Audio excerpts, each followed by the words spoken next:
चीजें हैं sir. Next. तो जो ब्लॉक 2 है, अगर हम देखें तो इसमें 5 यूनिट्स हैं, जिनमें से पहली यूनिट जो है teaching listening across the curriculum है। दूसरी जो यूनिट है 6 unit developing the speaking abilities पर है। यूनिट 7 जो है रीडिंग कॉम्प्रिहेंशन पर है।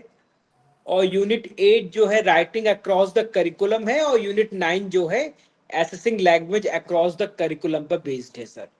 यानी कि जो हमारा आज का जो परिचर्चा है वो इन्हीं बिंदुओं पर हमें करना है। तो चाहे वो किस तरह से रीडिंग राइटिंग ये चीजें जो हैं किस तरह से भाषा से जुड़ी हैं और किस तरह से हमें विभिन्न पाठ्यक्रमों में इनकी आवश्यकता इनका समावेश आवश्यक है, इस पर हम विस्तृत चर्चा आज करेंगे।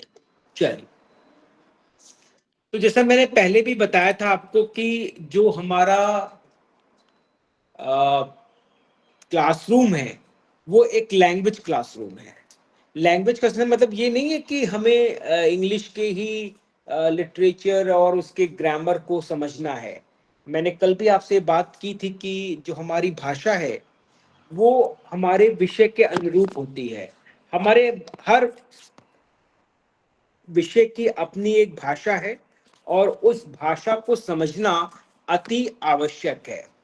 और कहीं ना कहीं सुनना है, जो सुनने की जो हमारी शक्ति है वो कहीं ना कहीं हमारी जो साक्षरता है किसी भी विषय के प्रति, या हम कहें कि ये एक पहला कौशल है जो कोई भी विद्यार्थी जो है उसको ग्रहण करता है, उसको अपनाता है। और हमारे जो सामाजिक जीवन है, जो हमारी जीवनचर्या है, इसमें हम बहुत सी जो सूचनाएं हैं वो जो है हम लोग सुन के ही ग्रहण करते हैं। चाहे वो लेक्चर्स हो, चाहे आपका मीडिया हो, चाहे अनुदेशन हो, चाहे आपकी सामाजिक अंतर्क्रिया हो, कहीं ना कहीं इन सभी चीजों को ग्रहण करने के लिए जो माध्यम है वो हमारा सुनना है।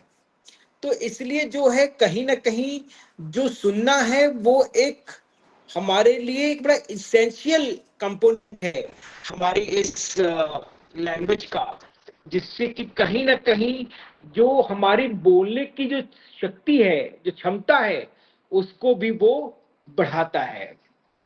लेकिन आजकल के जो कक्षाएं हैं उसमें क्या है, ये जो कंपोनेंट है, ये जो तत्व है, इसको बड़ा निग्लेक्ट फॉर्म में रखा जाता है।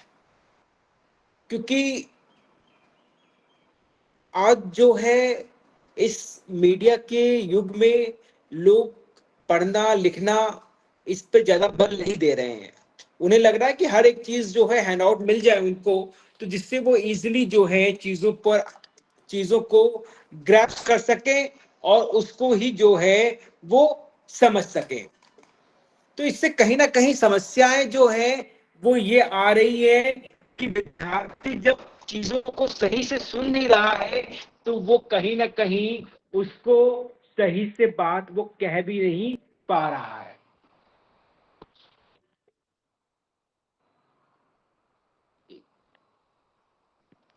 तो इसीलिए, और कहीं ना कहीं अगर आप देखिए, क्योंकि आज की जो आवश्यकता है, अंग्रेजी या कोई भाषा का महत्व क्या है? महत्व सिर्फ यही है कि भाई हमें जो है अंग्रेजी जो भाषा है या जो भी भाषा है, हिंदी भाषा है, वो बस आ जाए। तो आने के लिए लोगों का जो मत है वो सिर्फ इस पर है कि हम जो ग्रामर पोर्शन है उस पर फोकस करें और कहीं ना कहीं रीडिंग और राइटिंग जो हमारी स्टाइल्स हैं उसको पढ़ाएं। लेकिन जो टीचर है, जो सब्जेक्ट टीचर है, वो आपसे ये अपेक्षा रख रहा है कि आप जो है उस विषय से संबंधित जो आपका शब्दकोश है उसको बढ़ाएं। और ये तब बढ़ेगा जब आप कक्षा में बिल्कुल अलर्ट होंगे, आप प्रॉपरली जिसको सुनेंगे, तभी आपके अंदर जो है ये शब्दकोश जो है वो किसी न किसी माध्यम से समाहित हो पाएगा। तो इसलिए बहुत जरूरी है कि हम ये समझें कि साहब ये विषय है क्या। ठीक है, नेक्स्ट स्लाइड से देखें सर।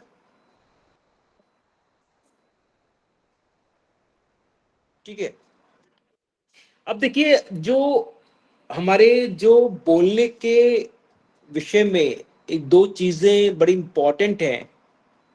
एक है हमारा बॉटम अप प्रोसेसिंग और एक हमारा टॉप डाउन प्रोसेसिंग। ये एक तरह से जो हमारे भाषा के ज्ञान को जो चीज जोड़ रही है वही चीज ये जो है वो है इस पे। अब क्या है कि अगर हम ये देखें कि बॉटम जो आपका अब प्रोसेसिंग है ये कहाँ से शुरू हो रही है। तो बेसिकली जो बॉटम प्रोसेसिंग है इसकी शुरुआत जो होती है वो टेक्स्ट से होती है, वर्ण से शुरू होता है ये, जिसके अंदर आपकी कई तरह के शब्दों को जो उच्चारित कर रहे हैं, शब्दों को सुनते हैं, फिर उनको समझने की कोशिश करते हैं, फिर उनको हम किसी अर्थ में प्रयोग करते हैं और कहीं ना कहीं इसी आधार पर कहीं ना कहीं अपने प्रत्युत्तीकरण जो हमारा कौशल है वो इससे भी प्रभावित होता है। और कहीं ना कहीं ये जो चीज है वो अपने आप जो है हमारे अंदर जो अभ्यास के द्वारा जो है हमें समाहित हो जाती है। लेकिन वहीं पर अगर हम उसके विपरीत टॉप डाउन प्रोसेसिंग को देखें तो कहीं ना कहीं जो टॉप डाउन प्रोसेसिंग है उसकी शुरुआत जो है वो कहीं ना कहीं जो विद्यार्थी है, जो सुनने वाला है, जो लिसनर है, उसके ज्ञान से शुरू होता है। और वो जो ज्ञान है वो ज्ञान जो है उसको विश्व ज्ञान से जो इस आपकी परिस्थिति है, आपके आसपास का परिवेश है, जो वातावरण है, उससे हम फैमिलियर होकर चीजों को सीखते हैं। और कहीं ना कहीं इस माध्यम से हम ये समझ सकते हैं कि भाई क्या चीज क्या है, किस भाषा का क्या अर्थ है, किधर किस चीजों का हमें चयन करना चाहिए। तो कहीं ना कहीं ये चीजें जो हैं हमको इस टॉप डाउन प्रोसेसिंग के माध्यम से हमें समझ आती हैं। ठीक है, तो बेसिकली जब भी हम भाषा की बात करते हैं तो हम दो तरह की भाषाओं पर चर्चा करते हैं। एक है जो बॉटम है, जो कि कहीं ना कहीं जो किताबी ज्ञान है, एक हम कह सकते हैं जो एक तरह का औपचारिक ज्ञान है वो है। और कहीं ना कहीं जो आपका जो टॉप डाउन प्रोसेसिंग है वो कहीं ना कहीं आपकी एक निरौपचारिक जो एजेंसी है वो उसका पार्ट है। ठीक है, चलिए सर। अब देखिए कि जो ये बड़ा ही इसके लिए बहुत मतलब कि अगर हम देखें कि जो कि स्पोकन की बात है, ठीक है ना, तो कहीं ना कहीं सुनने की जो क्षमता है और जो समझने की बात है, क्योंकि जो भाषा हम बोल रहे हैं, जो हमारी बोली जाने वाली भाषा है, वो कहीं ना कहीं जो हमारी लिखित भाषा से भिन्न होती है। क्योंकि इसमें अक्सर छोटे आपके वाक्य होते हैं, औपचारिक शब्द होते हैं, भाव भंगिमाएं होती हैं, वो शामिल होती हैं जब हम कोई चीज बोलते हैं। और जब एक शिक्षक जो है जब कक्षा में पढ़ाते हैं तो वो हमेशा स्पोकन डिस्कोर्स जो हमारा है, जो हमारी बोलने की क्षमता है, उसका उपयोग करते हैं। तो छात्रों को इस प्रकार की जो भाषा है उसको समझने के लिए सुनने की एक अच्छी क्षमता जो है वो विकसित करनी होगी। क्योंकि जब हम अच्छा सही ढंग से कोई चीज सुन सकेंगे तभी हम ये कह पाएंगे कि वो व्यक्ति जो अपनी बात कह रहा है वो कितने ढंग से, कितने सही तरीके से वो अपनी बात को कह रहा है। और देखिए, जो हमेशा स्पोकन जो डिस्कोर्स होता है उसमें कुछ तत्व शामिल होते हैं, जैसे कि आपका स्वर है, टोन जो है, क्योंकि आप कैसे बोल रहे हैं, आपका उच्चारण कैसा है, आपकी गति क्या है बोलने की, विराम कहाँ कहाँ दे रहे हैं। और अगर इन सभी तत्वों को आप समझ लेते हैं, इसका अनुप्रयोग आप कर लेते हैं, तभी आप एक अच्छे वक्ता बन सकते हैं और आपकी कही हुई बात लोगों को समझ आ सकती है। अगर हम उदाहरण के तौर पर देखें, यदि कोई शिक्षक जो है किसी महत्वपूर्ण बिंदु को बताते समय अपनी आवाज का स्वर बदलते हैं, तो छात्र उस बिंदु को अच्छी तरह से समझते हैं। जैसे कि मान लीजिए कि आप कोई कहानी ही कह रहे हैं, और जब आप कहानी के जो घटनाएं हैं उसकी रोचकता के आधार पे अपनी आवाज के स्तर को, अपने स्वर को बदलते हैं, तो ऐसी स्थिति में विद्यार्थी बहुत ध्यान पूर्वक उसको सुनते हैं। इसलिए शिक्षक को हमेशा ही स्पष्ट और प्रभावी रूप में बोलने की शैली अपनानी चाहिए, ताकि विद्यार्थी जो है उसे आसानी से समझ सके। क्योंकि अगर संप्रेषण जो है वो बड़ा ही क्लियर नहीं होगा, कम्युनिकेशन बहुत क्लियर नहीं होगा, तो ऐसी स्थिति में विद्यार्थी जो है वो कुछ समझ नहीं पाएगा। क्योंकि कहीं ना कहीं जो इंफॉर्मेशन है उसको ट्रांसमिट जो है वो टीचर कर रहा है, जो सेंडर है वो टीचर है, जो रिसीवर है वो स्टूडेंट है। अगर उस इंफॉर्मेशन को वो डिकोड नहीं कर पा रहा है, तो वो उसको समझ ही नहीं पाएगा। उसको जब वो डिकोड ही नहीं कर पाएगा, समझ ही नहीं पाएगा। तो ऐसी स्थिति में ये बहुत जरूरी है कि जब भी हम अपनी कोई बात कह रहे हैं, वो बहुत ही स्पष्ट होनी चाहिए। साथ ही छात्रों को भी बोलने और सुनने के अवसर प्रदान करने चाहिए, ताकि वो जो ये बोलने की जो परिचर्चा है उसको आसानी से और बेहतर ढंग से समझ सके।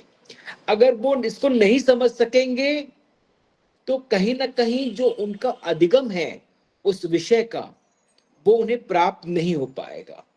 मान लीजिए कि अगर आप कोई चीज क्लियर कर रहे हैं, आप मैथमेटिक्स पढ़ा रहे हैं, आप विज्ञान पढ़ा रहे हैं, और अगर आप उस शब्दावली को सही ढंग से बोल नहीं रहे हैं, उसमें त्रुटि है, तो कहीं ना कहीं विद्यार्थी भी उस शब्द के साथ अपने आप को जोड़ नहीं पाएंगे, और हो सकता है कि एक महत्वपूर्ण बिंदु जो है, जो उनको समझना चाहिए था, वो विद्यार्थी उसको समझ नहीं पाएंगे। तो ऐसी स्थिति में हमें बहुत जरूरी है कि हम जो है इसको आसानी से समझने की कोशिश करें। तो नेक्स्ट स्लाइड सर।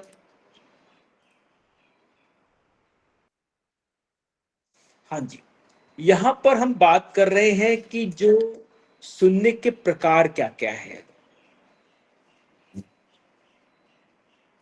जो काइंड्स ऑफ लिसनिंग्स क्या है। तो बेसिकली इस जो स्लाइड है इसमें हमने कोशिश की है कि लिसनिंग के, जो सुनने की जो विभिन्न प्रकार हैं, उसके बारे में हम आपको बता सकें। और सुनना जो है कोई, उसका कोई एक प्रकार नहीं है, ये एक प्रक्रिया है, बल्कि इसमें कई अलग अलग प्रकार भी होते हैं। तो अगर आप देखेंगे तो कहीं ना कहीं इसके अंदर जो है एक तरह की कैजुअल लर्निंग है, हम या कहें पैसिव है, कहीं ना कहीं अटेंटिव है, रिस्पॉन्सिव है, सेलेक्टिव है, एप्रिशिएटिव है, एनालिटिक है। यानी कि मान लीजिए कि हम बात कर रहे हैं, जैसे कि पैसिव है। जो पैसिव लिसनिंग होती है वो थोड़ी सी डिवाइडेड होती है। आप कोई काम कर रहे हैं और साथ ही साथ टीवी देख रहे हैं, गाना सुन रहे हैं, तो आपका अटेंशन क्या है, दो जगह पे बटा हुआ है, कहीं एक जगह नहीं है। वहीं पर जब हम लोग अटेंटिव जो लिसनिंग होती है, उसमें हमारा फोकस जो है एक ही पॉइंट पे होता है। जैसे हम क्लासरूम में टीचर का इंटरेक्शन सुन रहे हैं, रेलवे स्टेशन में आपने अनाउंसमेंट सुने होंगे, तो हमारा फोकस जो होता है वो अनाउंसमेंट में होता है कि भाई कौन सी ट्रेन कब आ रही है, किस प्लेटफॉर्म पे आ रही है। तो वो एक तरह का एक अटेंटिव हमारा लिसनिंग होता है। कहीं ना कहीं जो होता है रिस्पॉन्सिव होता है कि हम कोई चीज सुन रहे हैं, लेकिन उस प्रक्रिया को आगे बढ़ाने के लिए बहुत जरूरी है कि हम अपनी बात कहें, नहीं तो वो बात जो है वहीं पर खत्म हो जाती है। ठीक है। और कभी कभी बड़ी सेलेक्टिव लिसनिंग भी ये होती है कि हम क्या सुन रहे हैं और हमें क्या सुनना चाहिए। क्योंकि लोग बहुत सी बातें करते हैं, लोग कहते हैं सुनिए सबकी करिए मन की। तो हम जब ये बात आ रही है तो हम क्या हो गए, बड़े सेलेक्टिव हो गए कि हम सुनते सबकी हैं लेकिन करते वो हैं जो हमारे मन में है। ठीक है। फिर है कहीं ना कहीं एप्रिशिएटिव लिसनिंग भी होती है, जिसके अंदर जो है विभिन्न माध्यम होते हैं जिनके द्वारा हम चीजों को सुन रहे हैं, चाहे वो कहानी हो, पोएम्स हो। ठीक है। और एक होती है आपके एनालिटिक या क्रिटिकल लिसनिंग, जिसके अंदर आर्गुमेंट्स होते हैं, जिसके अंदर कुछ बाइजनेस होती है। तो ये सब चीजें जो हैं कहीं ना कहीं एक आपके उसका प्रकार है, काइंड ऑफ लिसनिंग्स। ठीक है। क्योंकि कभी कभी क्या होता है कि व्यक्ति जो है वो सामान्य रूप से बिना कुछ विशेष ध्यान दिए हुए बातों को सुनता है। कभी कभी क्या होता है कि कोई विशेष जानकारी प्राप्त करने के लिए वो विशेष रूप से सुनता है, जो मैं आपसे चर्चा कर चुका हूं मैं उससे। कभी कभी वो सुनी हुई जो जानकारी होती है उसका विश्लेषण भी करता है और उसके बारे में अपनी राय भी देता है जब वो क्रिटिकल होता है। ठीक है ना। तो इस अगर हम शिक्षा के संदर्भ में इस सुनने की जो ये विभिन्न विधाएं हैं उस पे हम अगर चर्चा करें तो इसमें बहुत जरूरी है कि जो हमारा फोकस्ड और क्रिटिकल लिसनिंग है ये बड़ा महत्वपूर्ण है। क्योंकि अगर छात्र शिक्षक की बात को ध्यान पूर्वक सुनते हैं, उस पर विचार करते हैं, तभी उन्हें वो बात समझ आ रही है। और अगर आपने टीचर की बात को बहुत ध्यान से नहीं सुना, उस पर कोई विशेष चर्चा नहीं करी, तो वो ज्ञान जो है वो ज्ञान के ही स्तर पे रह जाता है और कुछ समय बाद जो है वो आपके मस्तिष्क से निकल जाता है, आपसे बाहर हो जाता है वो। तो वो जो है स्थायी रूप नहीं ले पाता है। जैसे कहते हैं कि सर हमें याद तो था लेकिन भूल रहे हैं हम। तो वो क्यों है? क्योंकि हम फोकस नहीं थे, हम क्रिटिकल नहीं थे। और अगर आप किसी चीज को अनुप्रयोग में ले आते हैं तो कहीं ना कहीं क्या होता है, आपका जो चीज है वो स्थायी रूप में हो जाता है।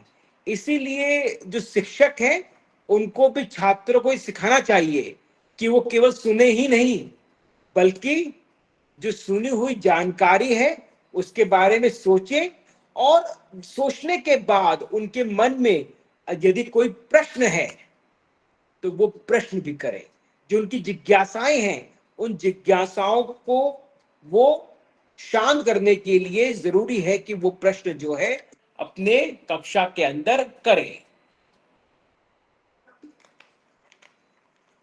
So next slide sir.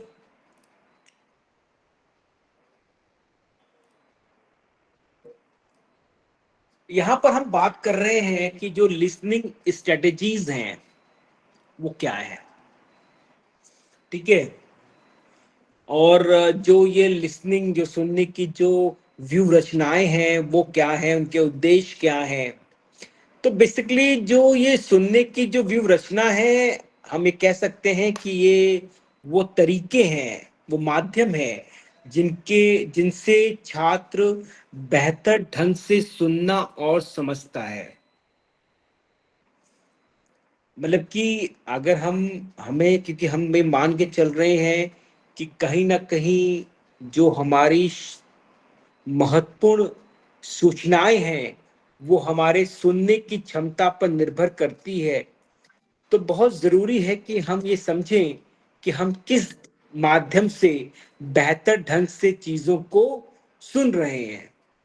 सुनने का मतलब, आगे हम इसके एक महत्वपूर्ण कुछ, अगर हम सुनने की व्यू रचनाएं हम समझें, तो पहला एक महत्वपूर्ण चीज ये है कि जो व्यक्ति बात कह रहा है उस बात का मुख्य विचार क्या है, और जिन महत्वपूर्ण शब्दों का वो प्रयोग कर रहा है उसका अर्थ क्या है। क्योंकि मैंने पहले भी आपको बताया है कि जो विषय हैं, हर विषय की अपनी अलग अलग भाषा है, और अगर विद्यार्थी को वो उस भाषाओं से वो परिचित नहीं है, तो कहीं ना कहीं जो है वो उस भाषा के संबंधित शब्दावलियों का अनुप्रयोग नहीं कर पाएगा और वो विषय को समझ नहीं पाएगा। तो जो हमारी शिक्षण अधिगम प्रक्रिया है वो भी पूर्ण नहीं हो पाएगी। और दूसरी चीज जो ये है महत्वपूर्ण जो है वो ये है कि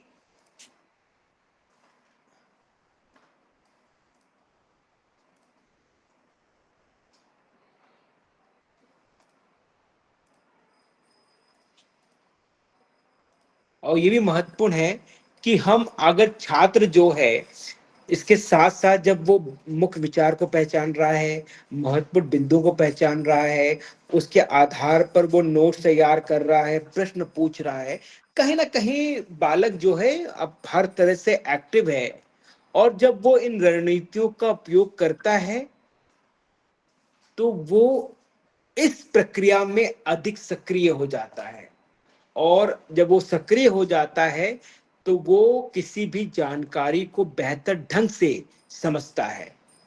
इसलिए जो लिसनिंग है, जो सुनने का मुख्य उद्देश्य केवल शब्द सुनना नहीं है, बल्कि उसके अर्थ को समझना है कि जो हम बात कह रहे हैं वो कितना महत्वपूर्ण है।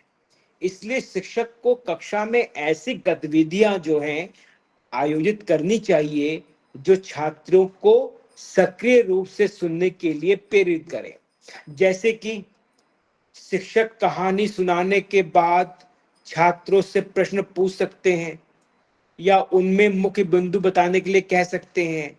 तो जब विद्यार्थियों को ये मालूम है कि साहब शिक्षक जो है कहानी कहने के बाद जो है हमसे प्रश्न करेंगे, या जो महत्वपूर्ण बिंदु है उसको बताने के बाद हमसे प्रश्न करेंगे या इससे संबंधित कुछ भी पूछ सकते हैं, तो विद्यार्थी क्या होगा, वो शिक्षक की हर एक बात को बहुत ध्यान पूर्वक सुनेगा, महत्वपूर्ण विचारों को पहचानेगा, महत्वपूर्ण बिंदुओं पर ध्यान देगा, जो चीज उसे लगेगा कि महत्वपूर्ण से लिखेगा। ठीक है, और अगर कोई इसको समझ नहीं आ रही है तो वो उस पर आधारित प्रश्न भी करेगा, जिससे कि विद्यार्थी को उस विषय से संबंधित पूर्ण जानकारी जो है वो मिल सके। ठीक है, नेक्स्ट लेक्चर।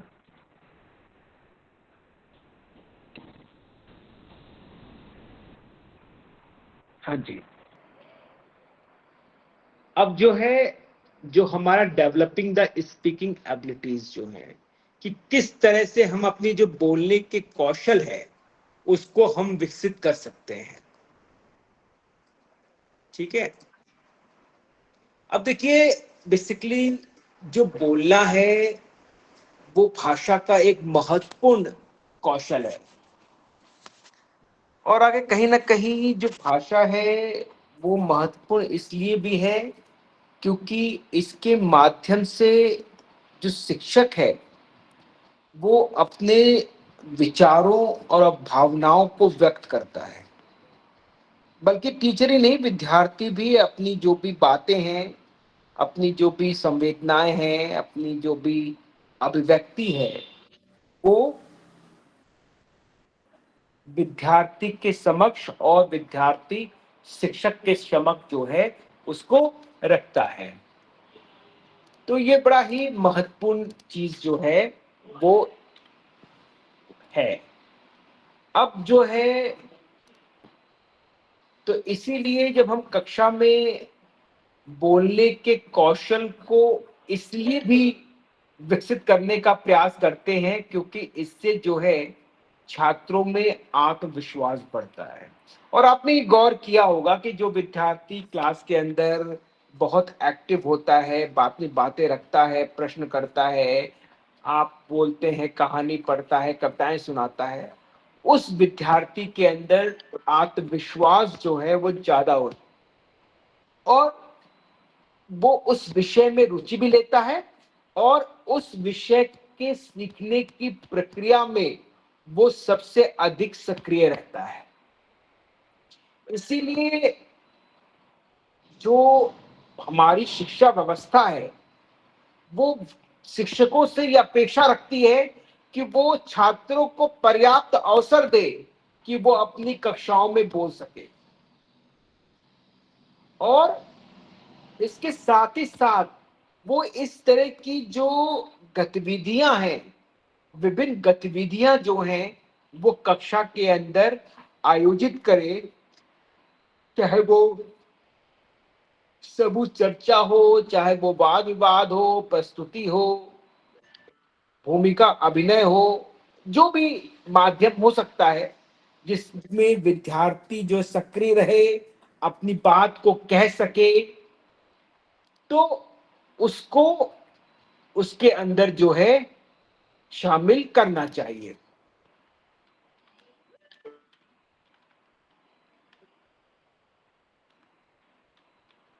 ठीक है। तो इन और आप भी जान रहे हैं कि जो ये गतिविधियां हैं जो इनके माध्यम से क्या होगा, छात्र केवल भाषा का अभ्यास नहीं करेगा बल्कि अपने विचारों को स्पष्ट रूप से और प्रभावी ढंग से प्रस्तुत करना भी सीख जाएगा। तो इसलिए ये बहुत आवश्यक है कि हम अपने विद्यार्थी को इस तरह की गतिविधियों में शामिल करें जिससे कि वो इसका लाभ जो है वो ले सके।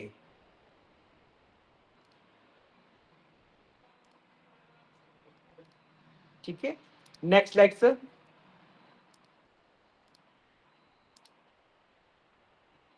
हाँ जी। अब जो नेक्स्ट स्लाइड हमारी है वो स्पोकन वर्सेस रिटन डिस्कोर्स पर है, बोलने और लिखने की चर्चा पर है। अब देखिए कि हम बेसिकली जो ये आपका कोर्स है, वो जो प्रोग्राम है आपका बीएड है, उसके अंदर जो ये कोर्स है लैंग्वेज अक्रॉस द करिकुलम, इसका मुख्य ध्येय यही है कि हम ये समझें कि भाषा जो है वो एक महत्वपूर्ण उपकरण है जो बहुत हद तक किसी भी विषय को समझने के लिए अति आवश्यक है। तो इसके लिए जरूरी है कि हम भाषा के जो विभिन्न तत्व हैं उनको समझें और उन्हीं में दो शब्द हैं, स्पोकन एंड रिटन। ठीक है। आपको मालूम है कि जो बोले जाने वाली जो भाषा होती है और जो लिखित भाषा की जो संरचना होती है, जिसकी शैली होती है, वो दोनों क्या होती हैं, अलग अलग होती हैं। जो बोलने की क्षमता है वो अधिक अनौपचारिक है, अधिक लचीलापन उसमें होता है। इसमें हमेशा छोटे छोटे वाक्य या समान शब्दों का हम प्रयोग करते हैं क्योंकि जब हम लोग बात कर रहे हैं तो हम बहुत लंबी बातें नहीं कहते हैं, हम शब्दों को बड़ा सूक्ष्म कर देते हैं, बड़े वाक्यों को छोटा कर देते हैं और वहीं पर जब हम उससे लिखने की कोशिश करते हैं तो ये बहुत ज्यादा फॉर्मल हो जाता है, बहुत औपचारिक हो जाता है और संरचित हो जाता है। इसमें हमें व्याकरण का, वाक्य संरचना का, शब्द चयन का, इन सभी का विशेष ध्यान रखना पड़ता है। क्योंकि आप बोल रहे हो तो बोलने में तो ये है नहीं कि आप कोई बोलने के लिए उसमें हर एक चीज का ध्यान, उसकी ग्रामर का, उसकी बिंदुओं का, उसकी शब्द रचना का ध्यान रख रहे हो, क्योंकि तो दिख रही नहीं है। लेकिन जब आप लिख रहे हो तो ये सारी चीजें क्या है, दिख रही हैं। ये सारी चीजें क्या हो रही हैं, दिख रही हैं। तो फिर अगर ये चीजें दिख रही हैं तो ऐसी कंडीशन में हमें, जब हम कोई चीज लिख रहे हैं तो हमें ये ध्यान देना पड़ेगा कि हम जो लिख रहे हैं वो सही है कि नहीं है। लेकिन इसका मतलब ये नहीं है कि इनमें से एक चीज महत्वपूर्ण है और एक चीज महत्वपूर्ण नहीं है। अगर हम कक्षा के संदर्भ में देखें तो दोनों ही तरह की ये जो चीज है, जो ये तत्व हैं, ये बड़े ही महत्वपूर्ण है भाषा के स्वरूप में। और विद्यार्थियों को भी ये समझना पड़ेगा कि किस परिस्थिति में हमें किस तरह की चीजों को प्रयोग में लाना चाहिए। जब हम किसी बात को रख रहे हैं तो हमें कोशिश करनी चाहिए कि हमारी जो वाक्य संरचना है वो बहुत लंबी ना, क्योंकि हर कोई चीजों को सुनना नहीं चाहता है। लेकिन जब लिखने की बात आती है तो हम ये कहते हैं कि भाई अपनी बात को स्पष्ट रूप में लिखिए।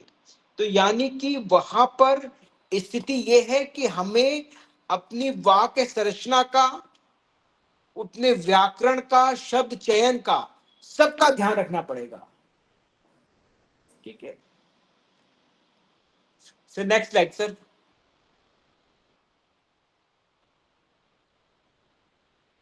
हाँ जी।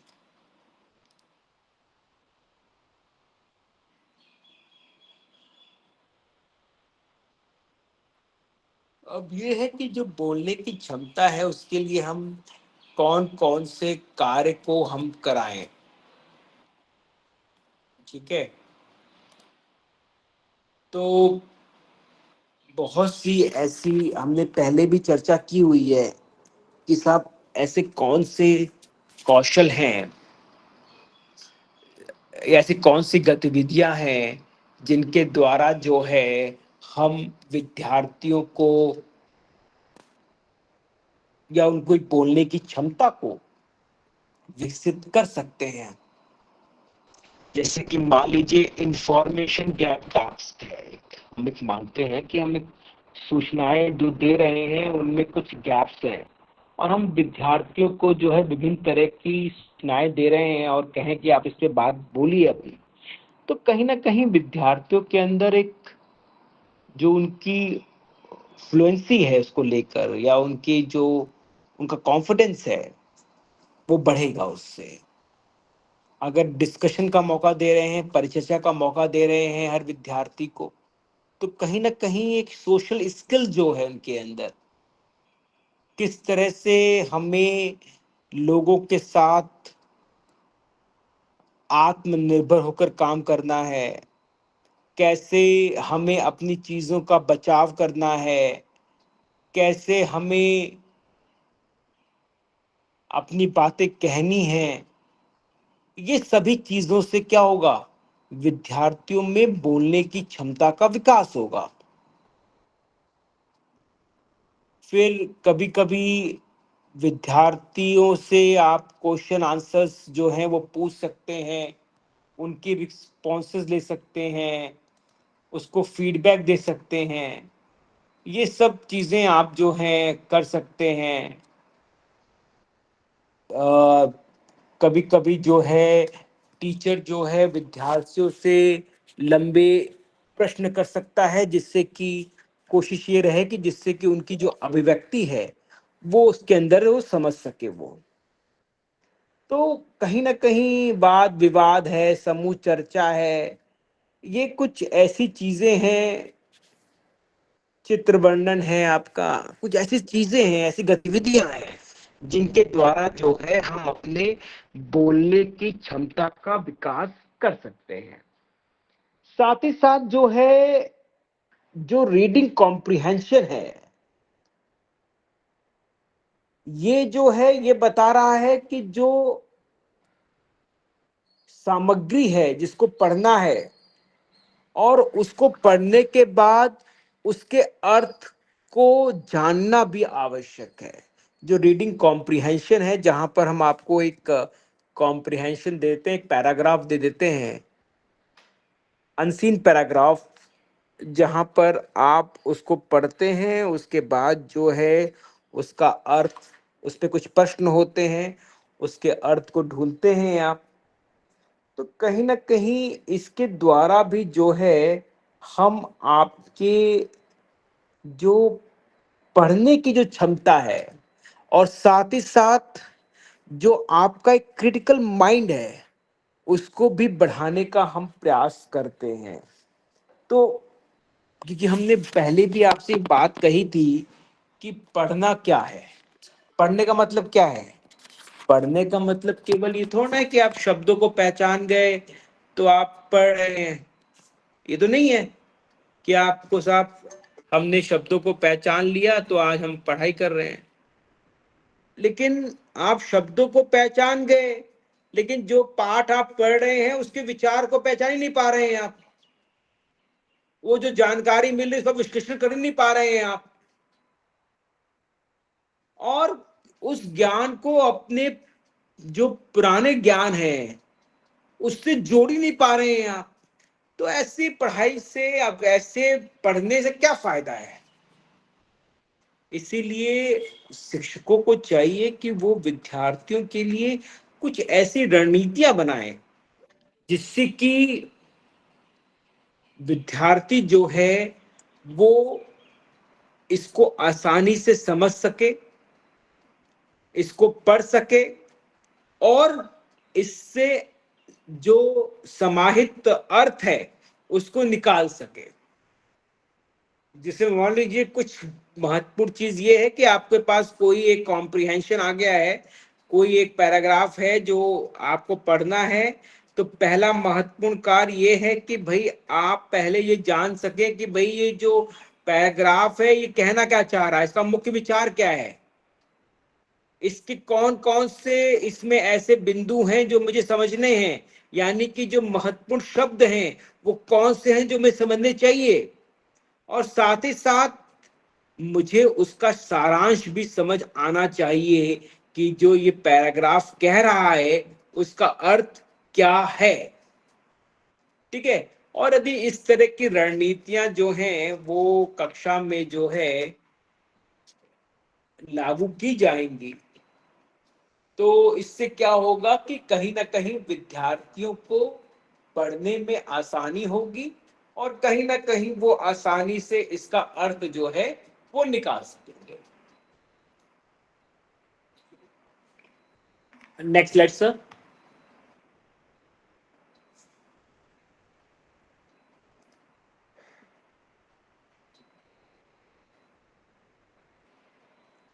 अब ये है आपका रीडिंग स्टाइल जो है आपका।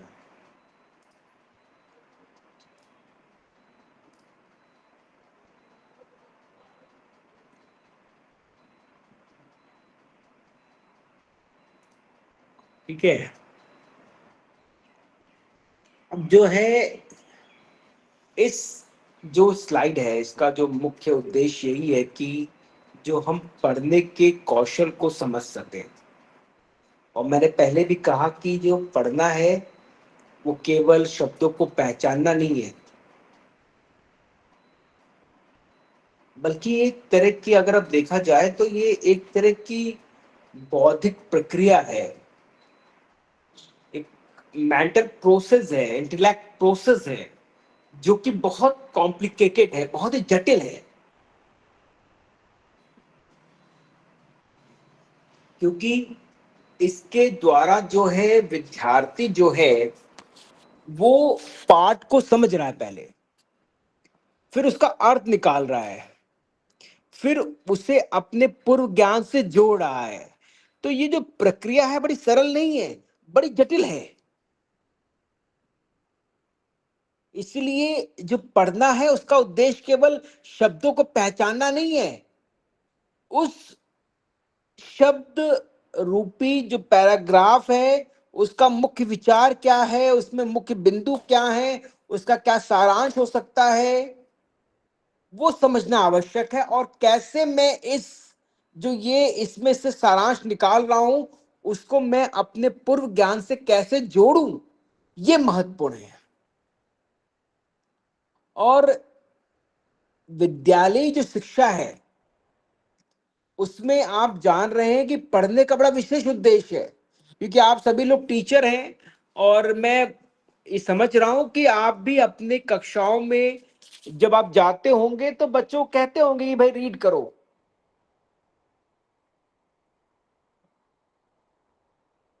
क्योंकि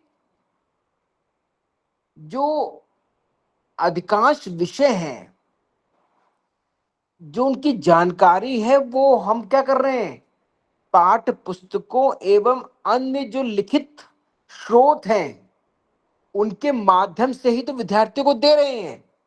तो अगर विद्यार्थी जब तक उसमें पढ़ने का कौशल जागृत नहीं हो पाएगा तब तक वो अपने पाठ्य पुस्तक को पढ़ नहीं पाएगा, तब तक उसका ज्ञान जो है वो हमेशा ही अपूर्ण रहेगा। और जब छात्रों की पढ़ने की क्षमता मजबूत होती है तभी वो किसी भी विषय को बड़ी आसानी से समझ सकते हैं। और अगर उनकी समझ जो है, उनकी जो पढ़ने की समझ है वो सही ढंग से नहीं हो रही है तो उनका जो बेसिक मूलभूत जो नींव है वो कमजोर हो जाएगी। ठीक है, तो इसलिए बहुत जरूरी है कि हम पढ़ने के कौशल को समझें। और अगर हम थोड़ा इस पे और चर्चा करें तो हम ये समझ सकते हैं कि जो पढ़ना है उसका ये केवल माध्यम नहीं है कि हम विद्यार्थियों को जानकारी दे रहे हैं, बल्कि उनके सोचने और विश्लेषण करने की जो क्षमता है उसका भी विकास करना आवश्यक है। और मान लीजिए कि बात ऐसा है कि मान लीजिए आप सामाजिक विज्ञान पढ़ा रहे हैं और आप हल्दी घाटी का युद्ध पढ़ा रहे हैं, तो उस पाठ को पढ़ाने का मतलब केवल ये नहीं है कि आप विद्यार्थियों को हल्दी घाटी के युद्ध के बारे में परिचय दे रहे हैं। हमारे पढ़ाने का मुख्य उद्देश्य ये है कि विद्यार्थी जो है इस विषय को जान सके, उसके मुख्य विचार को पहचान सके, और साथ ही साथ वो इस बात के लिए भी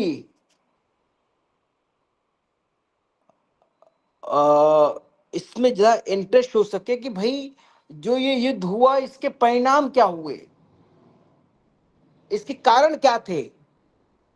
तो कहीं ना कहीं उसके सोचने और विश्लेषण की जो क्षमता है उसका विकास भी इसके माध्यम से होता है। और जो एक टीचर है उसका क्या दायित्व है, तो जो शिक्षक है उसका ये दायित्व है कि वो छात्रों में पढ़ने की आदत डाले।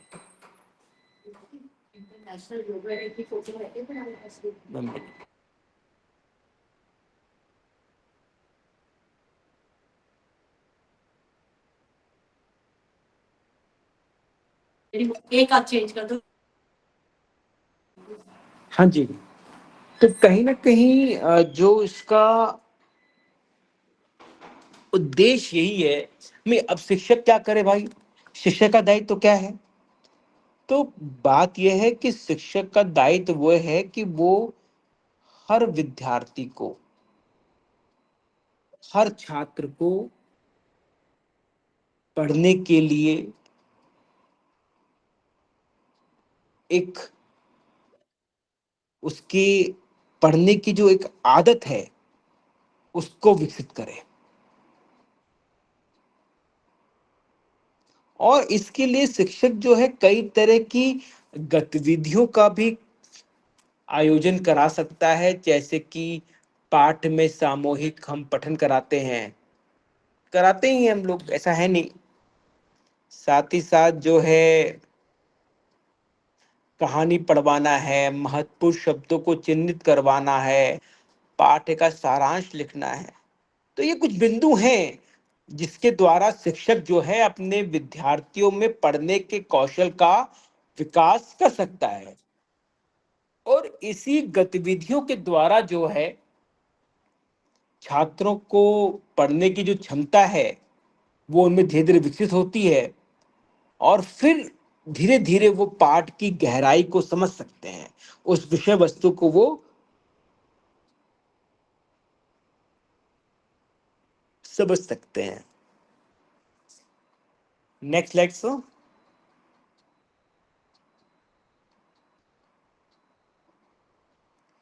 अब यहां पर हम बात कर रहे हैं इफेक्टिव जो स्ट्रेटेजी है, मतलब text complexity and critical reading जो है इस पे। चलिए साथ।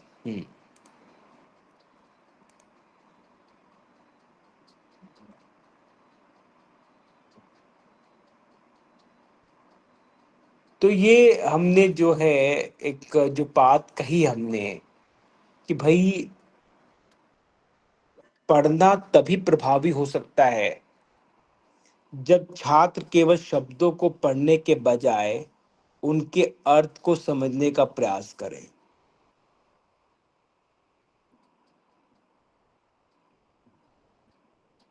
और इसमें कई रणनीतियां भी जो है शामिल होती हैं। जैसे मान लीजिए कि जब हम कोई चीज जो है विद्यार्थी किसी पाठ को पढ़ता है,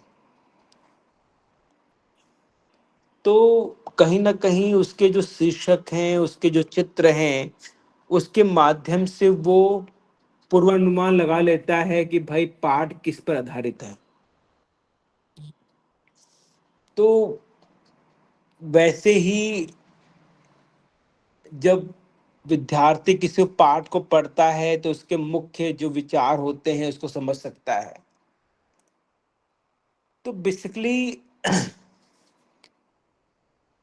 और जब हम बात करते हैं, जब हम बात ये कर रहे हैं कि आखिर जो हमारे वर्ण व्यवस्था है वो वो इतनी जटिल कैसे है।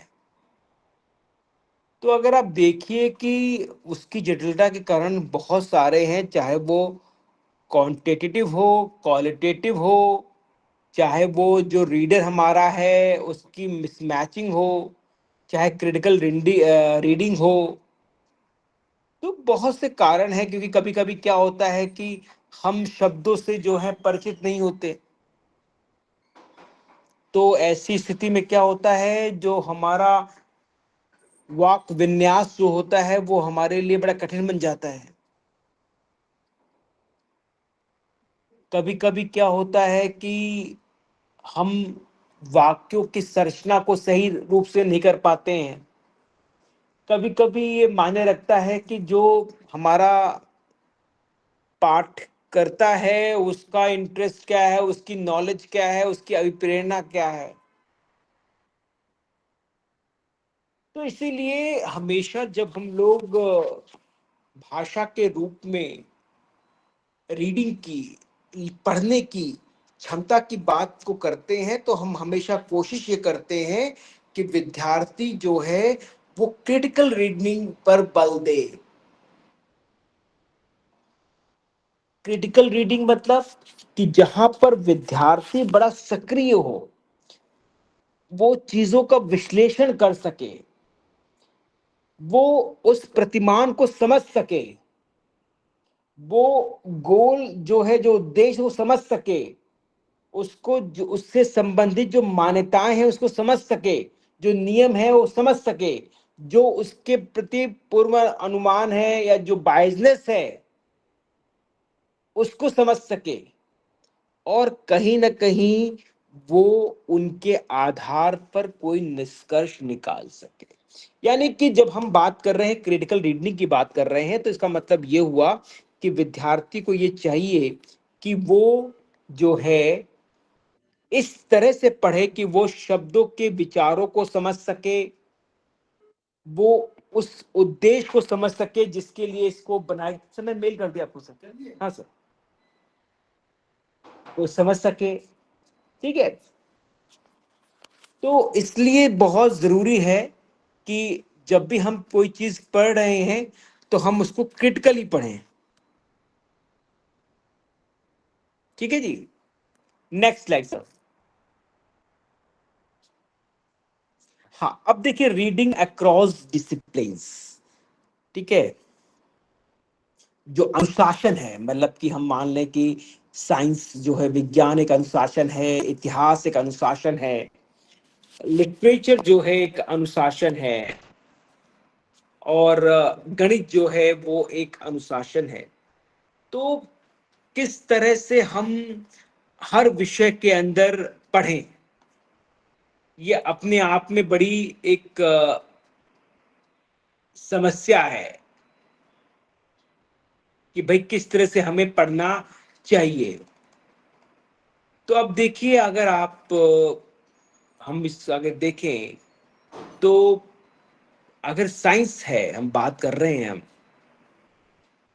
तो जो साइंस है इसके अंदर क्या है, टेक्निकल शब्दकोश है, तकनीकी शब्दकोश है, और अगर हमें तकनीकी शब्दकोश का ज्ञान नहीं होगा,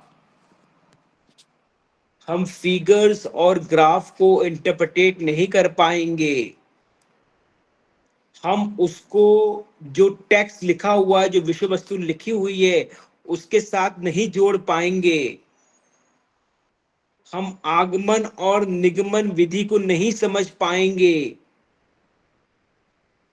तो क्या होगा, हम विज्ञान को समझ नहीं पाएंगे।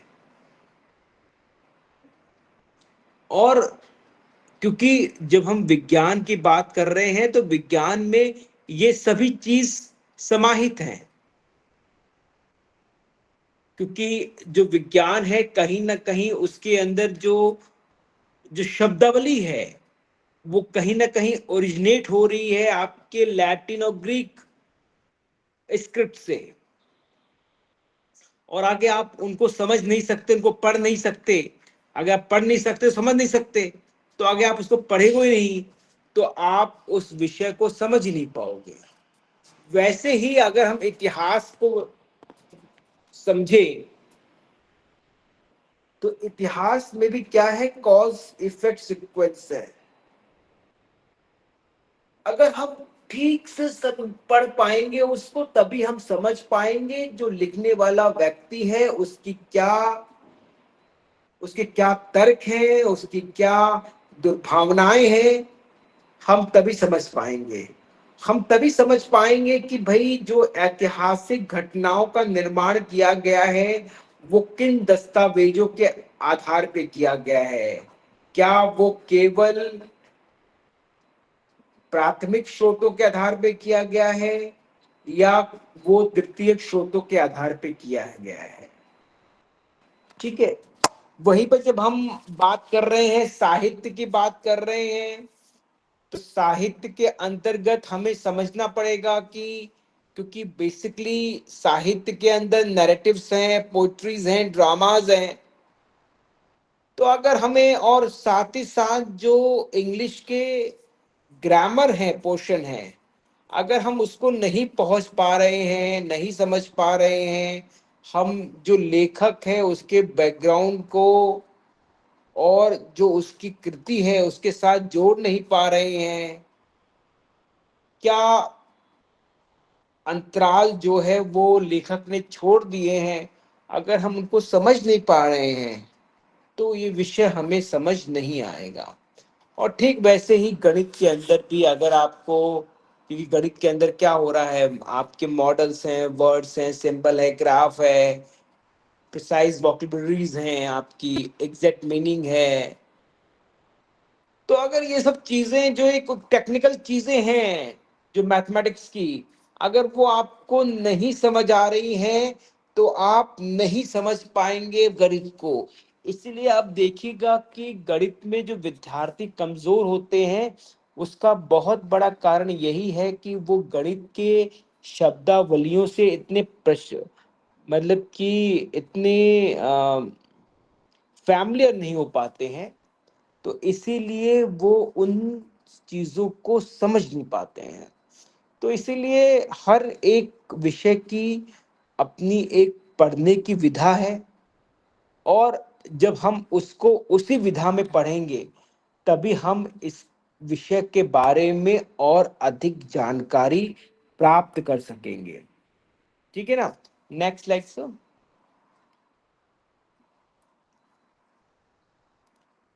अब है ये writing across the curriculum.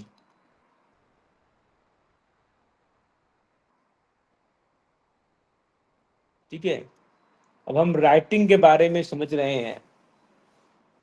Writing का अर्थ है हमारे लिखने के कौशल से, और जो लिखने का जो एक कौशल है ये बड़ा महत्वपूर्ण माध्यम है जिसके द्वारा हम अपने विचारों को, अपने अनुभवों को, अपने ज्ञान को व्यक्त करते हैं। क्योंकि अगर हम लिखने की क्षमता हमारे अंदर कौशल, या लिखने की जो क्षमता या कौशल हमारे अंदर विकसित नहीं हो पाएगा तो हम अपनी बातों को बेहतर ढंग से लिख नहीं पाएंगे, कह नहीं पाएंगे। और जब हम विद्यालय के संदर्भ में हम जब लेखन के उपयोग के बारे में सोचते हैं तो हमें लगता है कि कई तरह से विद्यार्थी जो है इस लेखन कौशल का प्रयोग करता है, चाहे वो प्रश्नों का उत्तर दे करे, चाहे नोट्स बनाए, चाहे निबंध लिखे, कोई कार्य योजना करे, कोई प्रोजेक्ट करे। इन सभी में जो है लिखने के कौशल का जो है उपयोग होता है। साथ ही साथ जो लेखन की जो प्रक्रिया है वो छात्रों को कहीं ना कहीं अपने विचारों को व्यवस्थित करने में, उन्हें स्पष्ट रूप से प्रस्तुत करने में मदद करती है। और जब छात्र जो हैं किसी कहानी, एक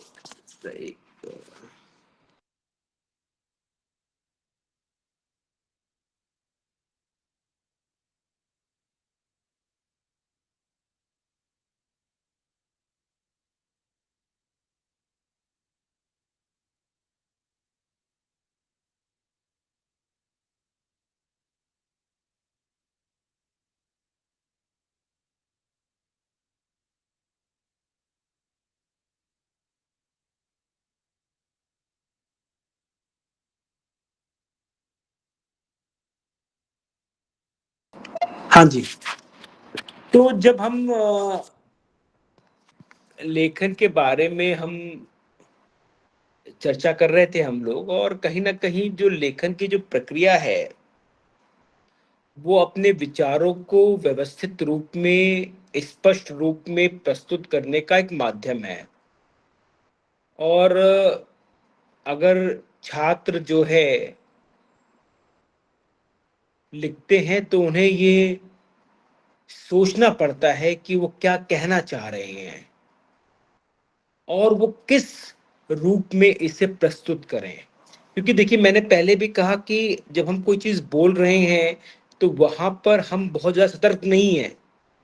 हाँ, ये जरूर है कि हम क्या बोल रहे हैं हमें ये समझ रखनी चाहिए, क्योंकि वहां पर कोई आपके व्याकरण को, आपकी शब्द रचना को, शब्दों के चयन को नहीं देख रहा है। लेकिन जब आप लिख रहे हैं, वो किसी के सामने प्रस्तुत हो रहा है, तो वहां पर ये चीजें जो हैं वो हो रही हैं। तो ये बहुत आवश्यक है कि हम जो है इसका ध्यान रखें कि जब हम लिख रहे हैं तो हमें ये कहीं ना कहीं हमारे मन में रहता है कि हम क्या लिख रहे हैं, कैसे लिख रहे हैं, किस तरह से लिख रहे हैं, और जो हम लिख रहे हैं क्या उसमें हमारी बात आ पा रही है कि नहीं आ पा रही है। ये कुछ चीजें इसके अंदर हैं। और जो अगर एक शिक्षक को, क्योंकि ये सभी चीजें हमारे कक्षाओं से जुड़ी हुई हैं, और आप जानते ही हैं निपुण भारत योजना जो एक स्कीम प्रोग्राम चल रहा है, जिसके अंदर हम एफएलएन पे फोकस कर रहे हैं, फाउंडेशनल लर्निंग और न्यूमरेसी में। और कहीं ना कहीं वहां पर जो है हमारे पढ़ने लिखने बोलने पर विशेष बल दिया जा रहा है। तो यहाँ पर एक जरूरी है कि भाई आखिर हम लेखन कौशल का विकास करें कैसे। और दायित्व तो शिक्षक का है क्योंकि वो विद्यालय में वही है। तो हम कई तरह की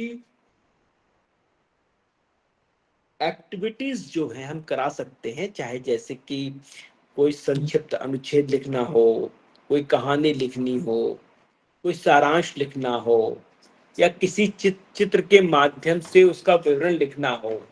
तो ऐसे कुछ चीजें जो हैं हमें अपनी कक्षाओं में करानी चाहिए, जिससे कि विद्यार्थियों में लिखने का जो कौशल है वो बढ़ सके। और कहीं ना कहीं इसके माध्यम से विद्यार्थी जो अपनी लेखन क्षमता में भी सुधार करता है, और भाषा को अधिक प्रभावी रूप में जो है उपयोग करना सीखता है कि कैसे हम सही भाषा का प्रयोग करें, जिसके अंदर गलतियां कम हो और हम अपनी बात को भी सही ढंग से रख सकें। और देखिए जो लेखन है वो एक प्रक्रिया है, ये कोई ऐसा नहीं है कि वो एक दिन में आ गया। और कहीं ना कहीं अगर प्रक्रिया है तो ये आउटपुट तो है नहीं, अंतिम पड़ाव तो है नहीं, अंतिम परिणाम तो है नहीं। जबकि इसमें क्या होता है, बहुत चीजें शामिल होती हैं। क्योंकि जब कोई चीज प्रक्रिया होती है, क्योंकि आप जानते हैं कि 3 टायर है, इनपुट, प्रोसेसिंग, आउटपुट। जब विद्यार्थी आ चुका है जो हमारा इनपुट है, अब हमारी प्रोसेसिंग जो चल रही है अगर वो लिखने की है, तो इसमें जो है कई चीज हैं शामिल हैं, जैसा कि प्लानिंग, कि हम अब जैसा आप हिंदी में लिखते हैं, जैसा आप अंग्रेजी में लिखते हैं, क्या वैसा ही विज्ञान में लिखते हैं? क्या वैसा ही आप सामाजिक विज्ञान में लिखते हैं? क्या वैसा ही आप गणित में लिखते हैं? तो साफ उत्तर ना होगा। यानी इसका अर्थ ये है कि हमको ये योजना बनानी होती है कि हम किस विषय में क्या लिखेंगे और कौन कौन से बिंदुओं को शामिल करेंगे।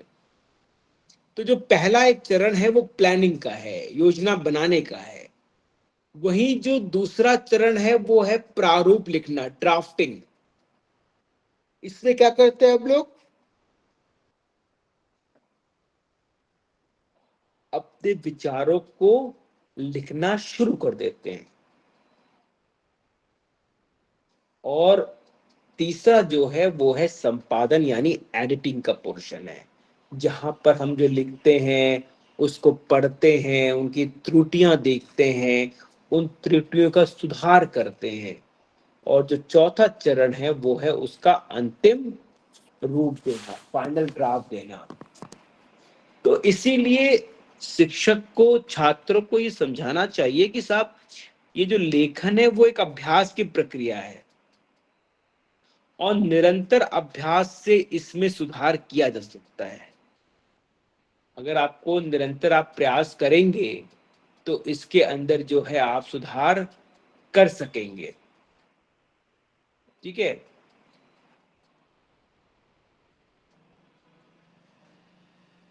हाँ जी।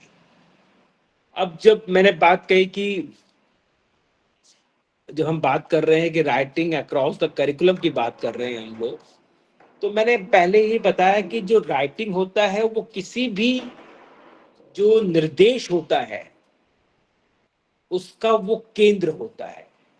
केंद्र इसलिए है क्योंकि जो वो लिख रहे हैं वो किस तरह से अपने अधिगम बिंदुओं से जुड़े हुए हैं और कहीं ना कहीं जो आप लिख रहे हैं वही आप बोल रहे हैं। तो कहीं ना कहीं जो लिखना होता है, जो राइटिंग होती है, वो हमारे कम्युनिकेशन स्किल को भी इम्प्रूव करती है। हमारी जो क्रिटिकल थिंकिंग है, हमारी जो समालोचनात्मक कौशल है, हमारी जो सृजनात्मकता है, हमारा जो क्रिएटिविटी है, उन सब को जो है ये इनहेंस करती है, विकसित करती है। और मैंने पहले भी कहा क्योंकि जो लिखना होता है वो एक प्रक्रिया है, ये कोई ज्ञान को संचारित करने का माध्यम नहीं है। ठीक है ना। और भाई लिखने में और बोलने में क्या अंतर है, मैं जानता हूं कि आप अच्छी तरह समझते हैं, तो इस पे हम बहुत ज्यादा चर्चा नहीं करेंगे। आगे बढ़ते हैं सर, नेक्स्ट स्लाइड पे सर।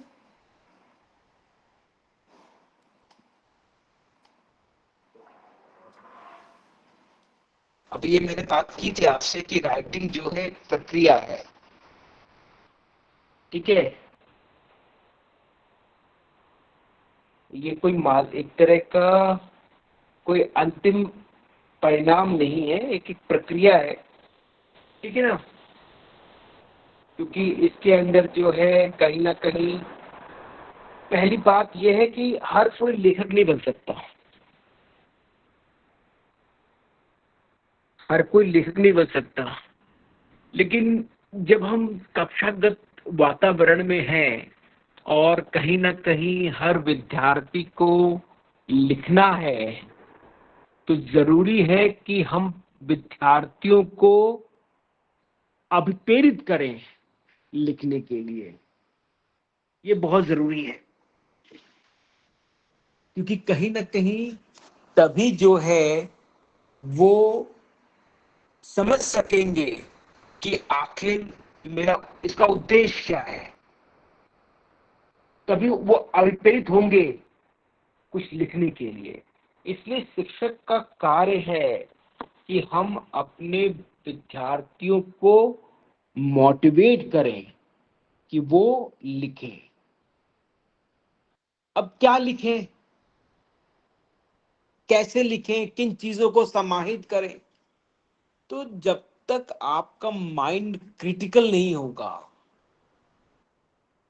उसकी ब्रेनस्टॉर्मिंग नहीं की जाएगी, उसका मस्तिष्क विप्लव नहीं होगा, तब तक आप कुछ भी लिख नहीं सकते। और आप में से कई लोग हैं जिन्होंने इतिहास का अध्ययन किया होगा और वो जानते हैं कि जितनी भी महत्वपूर्ण क्रांतियां हुई हैं उसमें दार्शनिकों का, उनकी जो कृतियां हैं उसका बहुत बड़ा योगदान है। और आगे 15वीं शताब्दी में विश्व के अंदर जो है, यूरोप में विशेषकर जो पुनः जागरण आया, उसमें बहुत बड़ा योगदान जो है इन साहित्य का है। तो कहीं ना कहीं जब मस्तिष्क चलेगा, उसके अंदर मस्तिष्क विप्लव होगा, उसमें कोई क्रांति होगी, तो ही जो है क्या होगा, विचार निकलेंगे, नए आइडियाज निकलेंगे। ठीक है। और कहीं ना कहीं जब हम वो आइडियाज निकलते हैं, हम उसको जो है उस पर शोध करते हैं कि ये जो आइडिया है ये बिल्कुल नए हैं कि पहले भी इन पे काम हो चुके हैं, ठीक है ना। तो कई तरह के छोटे छोटे जो है हम लोग सूक्ष्म सारांश जो हैं इसके बनाते हैं, और हम ये देखते हैं कि जो हमने विचार प्रस्तुत किए हैं वो कहाँ तक सही हैं, कहाँ तक नवीन हैं, कहाँ तक ये हमारे शब्दकोश को बढ़ा सकते हैं। उसके बाद आती है बात आपके प्लानिंग की, जहां पर हम चीजों को बहुत ज्यादा संगठित करते हैं, उसकी संरचना को। फिर उसके बाद जो है प्रथम जो ड्राफ्ट होता है उसको प्रस्तुत करते हैं। विद्यार्थी लिखता है, देखता है क्या लिखा है हमने, क्या सही लिखा है क्या गलत लिखा है, उसको समझता है उस चीज को, उसको फिर उसको रिवाइज करता है, जो गलतियां उसने करी हैं उसको दोबारा ड्राफ्ट करता है, और फिर फाइनली जो है उसकी एडिटिंग करके उसको फाइनल फॉर्म में लेके आता है। और जब वो लिख के लाता है तो वो ख्याल रखता है कि किस तरह की भाषा का मैं प्रयोग कर रहा हूँ, कोई स्पेलिंग ग्रामर मिस्टेक तो नहीं है, वो इन सब बातों पर ध्यान रखता है अपना। ठीक है। तो ये बहुत जरूरी है जब हम बात कर रहे हैं कि लेखन एक प्रक्रिया के रूप में, तो ये जरूरी है कि हम समझें कि वो प्रक्रिया कैसे है।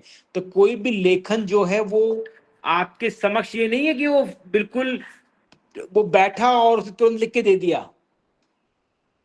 और यही चीज हमें सिखाने विद्यार्थी को भी है कि भैया ये नहीं है कि भैया तुम कक्षा में आए हमने बोला तुम कुछ लिख के दे दो, क्योंकि हमें जो है रोट लर्निंग नहीं करवानी है, हमें रटन विद्या पर नहीं आधारशिक्षा देनी है बच्चे को। हमें विद्यार्थियों के अंदर कॉन्सेप्ट डेवलप करना है, और उसका माध्यम लैंग्वेज है। तो उसकी लैंग्वेज जो है उसका एक स्तर होना चाहिए। और आप कहेंगे नहीं साहब ये एक बच्चा जो है प्राइमरी में इसका स्तर कैसे होगा, तो कहीं ना कहीं हमें बुनियाद रखनी पड़ेगी, उसकी नींव रखनी पड़ेगी। और जब वो नींव रखेंगे तभी तो धीरे धीरे प्रयास करके जब वो बालक जो है किशोरावस्था में आएगा तो वो एक अच्छा लेखन प्रस्तुत कर सकेगा। ये बहुत जरूरी है। हाँ जी सर, नेक्स्ट लेक्चर।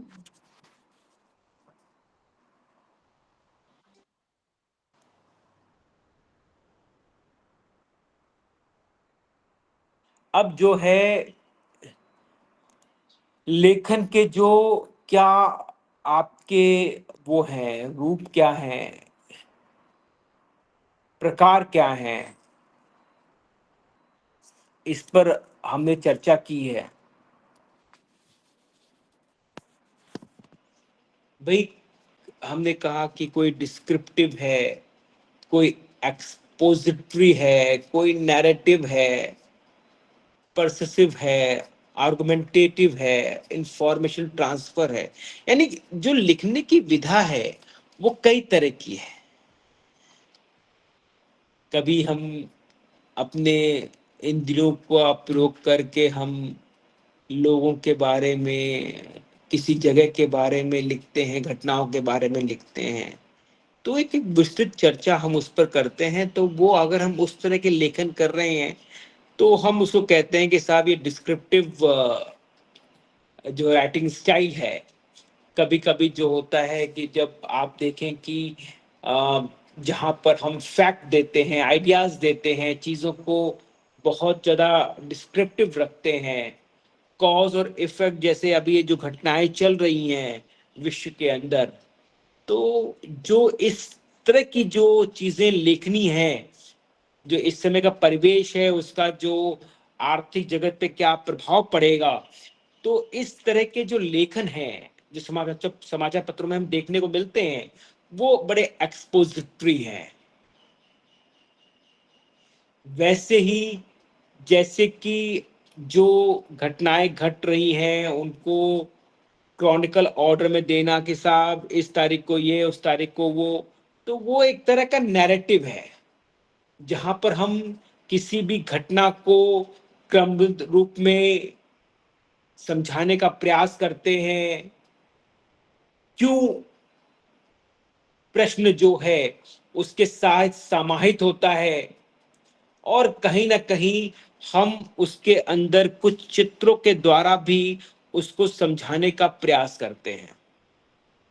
और कभी कभी जब होता है परसेसिव, जो आप देखते होंगे, जो आपके कभी कभी एडिटोरियल पेजेस पढ़ते होंगे, आप लोग संपादकीय पढ़ते होंगे समाचार पत्रों के अंदर, जिसके अंदर हमें कोशिश करते रहते हैं कि जो हमारा रीडर है उसको हम कन्विंस कर सकें विथ लॉजिक कि ये सही है, हम उसको एविडेंस दे सकें, उससे मनोवैज्ञानिक हम अपील कर सकें, उसके मूल की महत्व को बता सकें। जब हम इस तरह के लेखन को करते हैं तो ये हमारा परसेसिव, हमारा एक तरह का राइटिंग स्टाइल होता है, और जहां पर हम एक वाद विवाद, एक प्रश्नों के द्वारा आर्गुमेंटिव वे में हम बात करते हैं, वहां पर जो है जैसे कि लीगल जो हमारा प्रोसेस है, जो कानूनी हमारी भाषा है, वो आर्गुमेंटिव भाषा रहती है। और जब हम सिर्फ टेबल और मैप्स के थ्रू जो है हम इंफॉर्मेशन ट्रांसफर करते हैं, जैसे कि हम लोग शोध कार्यों में करते हैं, पीएचडी जब करते हैं हम लोग, तो हम लोग जो है इंफॉर्मेटिव ट्रांसफर राइटिंग स्टाइल को अपनाते हैं, जहां पर हम अपने मैप्स, ग्राफ्स, टेबल्स के माध्यम से अपनी बातों को रखने का प्रयास करते हैं। ठीक है। और वहीं पर हम जो कोशिश करते हैं कि हमारा जो एक समालोचनात्मक जो हमारा कौशल है वो हम उसको दर्शा सकें, और कहीं ना कहीं जो पढ़ने वाला पाठक है वो भी उसको क्रिटिकली समझ सके। ठीक है सर, नेक्स्ट स्लाइड सर।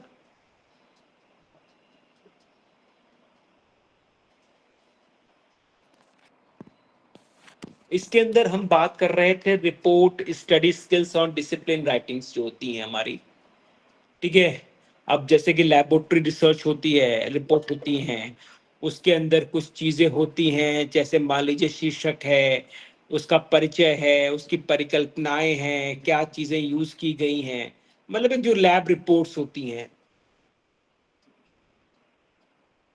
अगर आप कोई भी लैब्स की रिपोर्ट पढ़ेंगे तो उसमें जो है इस तरह की बातें जो हैं आती हैं कि साहब क्या शीर्षक रहा है, परिचय क्या है, परिकल्पनाएं क्या है, क्या सामग्री का प्रयोग किया गया, कौन सी विधि प्रयोग की गई, क्या रिजल्ट आया और क्या कंक्लूजन आया। अब इसको अगर हम एक बहुत ही सरल शब्दों में पढ़ें, मान लीजिए कि हमें बुखार आ रहा है और हमने अपना टेस्ट करवा लिया। डॉक्टर ने कहा भाई आप अपना सीबीसी टेस्ट करवाइए। ठीक है। जो कंप्लीट ब्लड का जो आपका टेस्ट है आप करवाइए। और हमने टेस्ट किया तो साहब उस पे लिख के आया कि साहब ये सीबीसी टेस्ट था। ठीक है ना। उसको इसलिए किया जाता है, डॉक्टर ने ये बात कही है, इसको चेक करने के लिए इस मेथड से हमने इसको ब्लड लिया, हमने इस मेथड से इसको किया है, और जो रिजल्ट आया है वो रेंज ये है, डाटा ये है। ठीक है। इसके आधार पे हम बता सकते हैं भाई लिम्फोसाइट बढ़े हुए हैं आपके, ये टेबल बता रहा है, इसका मतलब ये है कि बॉडी में कोई इन्फेक्शन है। ठीक है ना। तो इन्फेक्शन है इसीलिए जो है आपको बुखार आ रहा है। ठीक है ना। तो ये एक तरह की लैब रिपोर्ट्स जो लिखने का तरीका है, जिससे कि जिस जो थर्ड पर्सन है उसको ये चीज आसानी से समझ आ जाए कि ये चीज है क्या। और जब हम लोग यही चीज जो है स्टडी स्किल्स में यूज करते हैं, अपने जो पढ़ने के कौशल में हम लोग यूज करते हैं, हम अपने नोट्स बनाने में यूज करते हैं, तो वहां पर कहीं ना कहीं हम चीजों को सुनते हैं, समझते हैं, उसके उसके बारे में सोचते हैं, उस प्रकरण के बारे में, फिर जो है अपने शब्दों में उसको लिखने का प्रयास करते हैं, फिर जो है उसके आधार पर हम उसका नोट्स बनाते हैं। फिर कहीं ना कहीं उसको समराइज करते हैं, जो इम्पोर्टेंट पॉइंट्स होता है उसको हाईलाइट करते हैं, और कोशिश करते हैं। कभी कभी क्या होता है कि हमें नोट्स बनाना आता नहीं है, तो हम क्या करते हैं, किताब की भाषा को लिख देते हैं। तो हम कोशिश करते हैं कि हम उसको पैराफ्रेज कर सकें, हम चीज़ों को कॉपी ना करें। तो अगर हम कॉपी की आदत बढ़ जाएगी तो हमारे अपने शब्द चयन खुद नहीं रहेगा, तो हम लिखने में हमें क्या होगा, हम हमेशा किसी पर निर्भर हो जाएंगे। जैसे कि आज के समय में आप देखेंगे कि चैट जीपीटी एक एआई है, तो आजकल हर कोई जो है उसी का इस्तेमाल कर रहा है। तो उसका इस्तेमाल कर रहा है तो क्या हो रहा है, उसके खुद के लिखने की कौशल जो है वो खत्म हो गई है। वो समझ ही नहीं पा रहा है उसको, वो लिख ही नहीं पा रहा है। ठीक है ना। और कहीं ना कहीं जब आप इसको लिखेंगे, समझेंगे, तो कहीं ना कहीं आप समझ सकेंगे कि भाई क्या इसके अंदर कमियां हैं और क्या गलतियां हैं जिसको हमें सुधार करना चाहिए। ठीक है, नेक्स्ट स्लाइड पे आइए सर। अब ये है राइटिंग इन डिफरेंट डिसिप्लिन। तो अब भाई मैंने ये कहा कि भाई हर विषय की अपनी अलग विशेषता है, तो ऑब्वियस है कि जब हम उसको लिखते हैं तो कहीं ना कहीं उसको उसी तरीके से हम उसको लिखें। ठीक है। तो कहीं ना कहीं हर एक अनुशासन की अपनी अलग राइटिंग स्टाइल होती है, और हमें कोशिश करनी चाहिए जब भी हम कोई चीज लिखें तो हमें वो चीजें उसके अंदर शामिल करनी चाहिए। ठीक है ना। जैसे मैथ्स है, अगर मैथ्स के अंदर सिंबल और ग्राफ नहीं है तो मैथ्स ही नहीं है। साइंस है, अगर साइंस के अंदर जो है वो डिस्क्रिप्टिव एसेज नहीं है, कॉन्सेप्ट्स नहीं है, उनके बारे में नरेशंस नहीं है, लैब लॉग्स नहीं है, तो साइंस किस बात की वो है।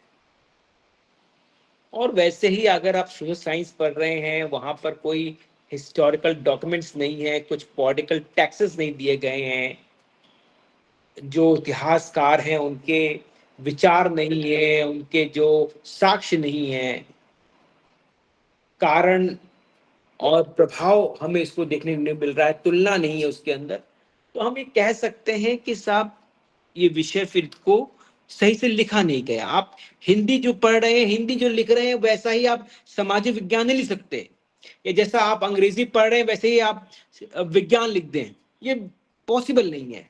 तो हर एक विषय की, क्योंकि मैंने कहा कि writing across the curriculum means कि हर एक करिकुलम की, हर एक सब्जेक्ट की, हर एक डिसिप्लिन की अपनी एक भाषा है, और हमें उसी भाषा में उसको लिखना पड़ेगा, उसी भाषा में विद्यार्थियों को समझाना पड़ेगा।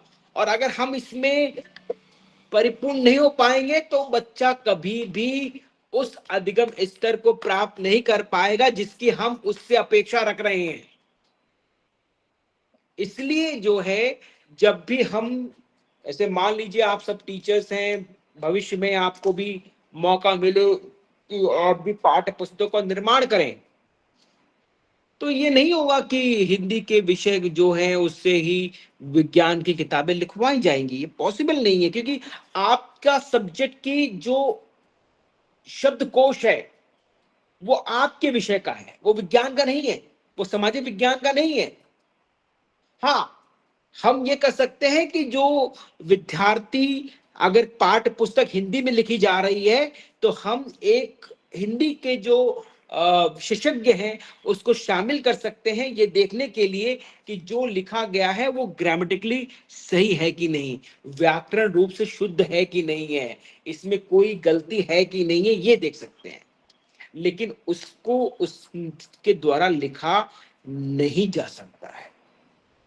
इसीलिए जो है, जो लिखने का तरीका है वो अपने हर एक विषय का अलग अलग होता है। तो ये विद्यार्थी क्या समझ नहीं पाते हैं, और हम उनको समझा नहीं पाते हैं, तो इसलिए क्या होता है कि उनके नंबर जो हैं वो अच्छे नहीं आते हैं, क्योंकि वो एक तरह का पैटर्न अपना लेते हैं और उसी पैटर्न में वो चीजों को लिखते हैं। ठीक है। So next slide sir.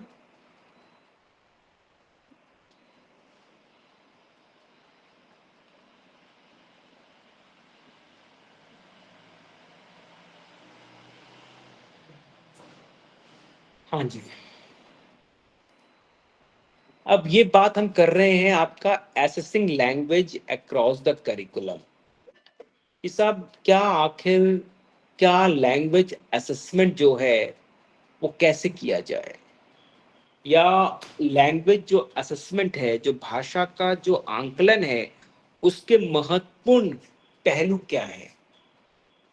तो आप देखिए क्या कि जब अगर आप क्योंकि आप लोग उस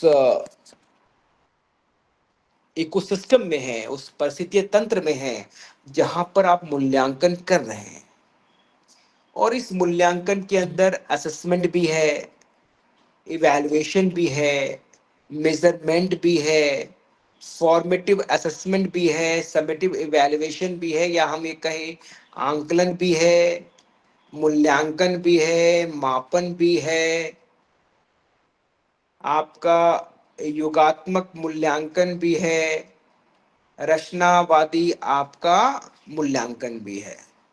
तो आपको मालूम है कि जो असेसमेंट जो है वो हम बेसिकली ये एक तरह का जो विद्यार्थी या जो लर्नर है उसके भाषा संबंधी ज्ञान, कौशल, योग्यता से संबंधित साक्ष्यों का एक साक्ष्य के संकलन का एक प्रक्रिया है, और उसी के आधार पे हम उसका क्या कर रहे हैं, इवैल्यूएशन कर रहे हैं, उसका जजमेंटल हम यहाँ पर जजिंग कर रहे हैं उसको, क्योंकि जो असेसमेंट हो रहा है वो एक प्रोसेस है। उस प्रोसेस के बाद क्या कर रहे हैं, उसके आधार पे हम जजमेंट दे रहे हैं कि भाई ये जो परफॉर्मेंस है वो कैसी है, इस परफॉर्मेंस की क्वालिटी कैसी है, कैसा बच्चा बोल रहा है, रीडिंग कैसी है उसकी, राइटिंग कैसी है उसकी। तो ये सब जो है हम इवैल्यूएशन के बेस पे दे रहे हैं।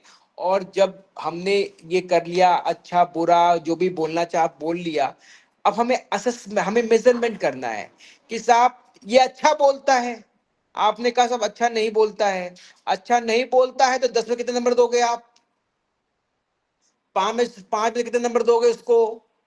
तो ये क्या हो गया, ये मापन हो गया उसका, ठीक है। और जो योगात्मक हम कहते हैं फॉर्मेटिव इवैल्यूएशन की बात, जब हम असेसमेंट की बात करते हैं, तो ये जो होता है ये ऑनगोइंग असेसमेंट है, जो हमेशा चलता रहता है।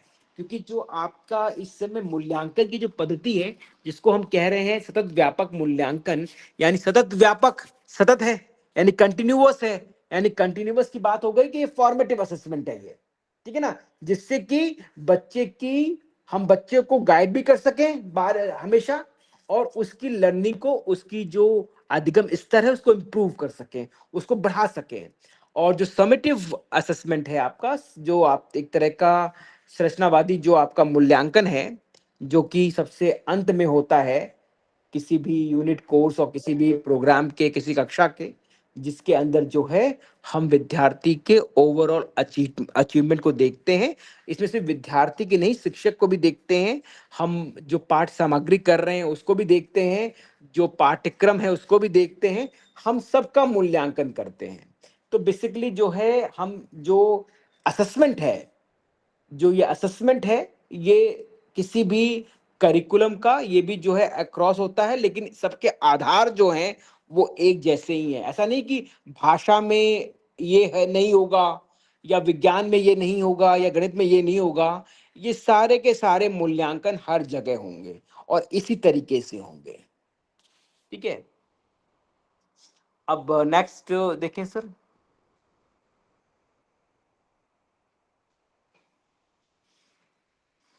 ये है टाइप्स ऑफ असेसमेंट। भाई मूल्यांकन जो आप असेसमेंट कर रहे हैं, आंकलन कर रहे हैं, उसके तरीके क्या हैं। नॉर्म रेफरेंस तरीका होता है, जहां पर जो है हम विद्यार्थियों को उनके परफॉर्मेंस को जो है आपस में कंपेयर करते हैं, ठीक है ना। नॉर्म्स रेफरेंस, जहां पर हम उनको रैंक दे रहे हैं 1 2 3 4 5, कक्षा में 40 बच्चे हैं, तुम्हारी क्या रैंक है, तुम ये आ गए, ठीक है ना। फिर क्या होता है क्राइटेरिया रेफरेंस, जहां पर हम एक क्राइटेरिया फिक्स कर देते हैं कि भाई जो बच्चा 36 नंबर पाएगा वही पास होगा, ठीक है ना। तो ये जो है एक तरह का क्राइटेरिया रेफरेंस टेस्ट होता है जहां मानक बना देते हैं हम, ठीक है। ऐसा नहीं वहां कोई फर्स्ट सेकंड थर्ड नहीं आता है, लेकिन मानक है वो कि भाई इतना अगर आप कर लोगे तो आप पास हो या आप सफल हो, ठीक है ना। जैसे आप लोग देखते होंगे नीट में कि भैया नीट के अंदर इतना कट ऑफ गया, जो कट ऑफ की वर्ड है, जैसे आप टीचर बने तो टीचर में भी आपका कट ऑफ गया होगा, ठीक है ना। तो वहां रैंक थोड़ा आई आपकी, वहां कट ऑफ आ गया कि इस कट ऑफ के ऊपर है, तो ऐसा थोड़ा हुआ कि भाई जिनका कट ऑफ जो था वो अगर सबके जो कट ऑफ था उसके हिसाब से नौकरी मिल गई सबको। जो कट ऑफ है यानी कि आप सफल हो गए, जो कट ऑफ के नीचे थे वो सफल नहीं हो पाए। तो ये एक तरह का क्राइटेरियन रेफरेंस टेस्ट होता है। फिर वैसे ही पोर्टफोलियो होता है जिसके अंदर जो है हम विद्यार्थी के शुरुआत से लेकर उसके अंत तक जो भी उसकी ग्रोथ होती है, जो भी उसकी समस्याएं होती हैं, वो हर एक चीज को समाहित करते हैं। पीयर असेसमेंट क्या होता है, जब हम स्टूडेंट का इवैल्यूएशन जो होता है हम एक रूब्रिक तकनीक है उसके माध्यम से करते हैं, ठीक है ना। और इसका हमारा सारे विद्यार्थियों के कार्यों को देखते हुए, जो आपकी कक्षा में जो विद्यार्थी हैं उन सभी विद्यार्थियों के कार्यों को एक दूसरे से तुलना करके जो है हम एक कोलैबोरेटिव अधिगम स्तर बनाते हैं और उसके आधार पे करते हैं कि ये बच्चे अच्छा कर रहे हैं। कभी कभी क्या होता है कि बच्चा अपना खुद सेल्फ असेसमेंट करता है कि साहब मैं अच्छा एग्जाम नहीं गया है, मुझे इतने नंबर मिलेंगे, ठीक है ना। तो कहीं ना कहीं हम कहते हैं कि अपना खुद का इवैल्यूएशन करो, तुमने एग्जाम दिया है, तुम अपना इवैल्यूएशन खुद करो कि तुम कहाँ पाते हो अपने आप को। बच्चे जब जानते होंगे जब भी कोई परीक्षाएं होती हैं तो आपने देखा होगा कि उसकी फिर कीज निकल के आती हैं, बच्चा अपना सेल्फ असेसमेंट करता है, ठीक है ना। तो कहीं ना कहीं इस तरीके से वो अपनी जो एक मेटाकॉग्निशन जो एक तरह का अपनी इसकी एबिलिटी है उसको बढ़ाता है वो। और ये जो होता है आपका अथेंटिक असेसमेंट जो होता है वो एक तरह का टास्क बेस्ड जो होता है, जिसके अंदर हमारा मुख्य उद्देश्य ये होता है कि हम किस तरह से विभिन्न कौशलों को हम उसके माप सकें और उसको हम चिन्हित कर सकें। जैसे ग्रुप डिस्कशन होते हैं, पीआई होते हैं, ये एक तरह के अथेंटिक असेसमेंट होते हैं जो नॉर्मली किए जाते हैं। Next slide sir.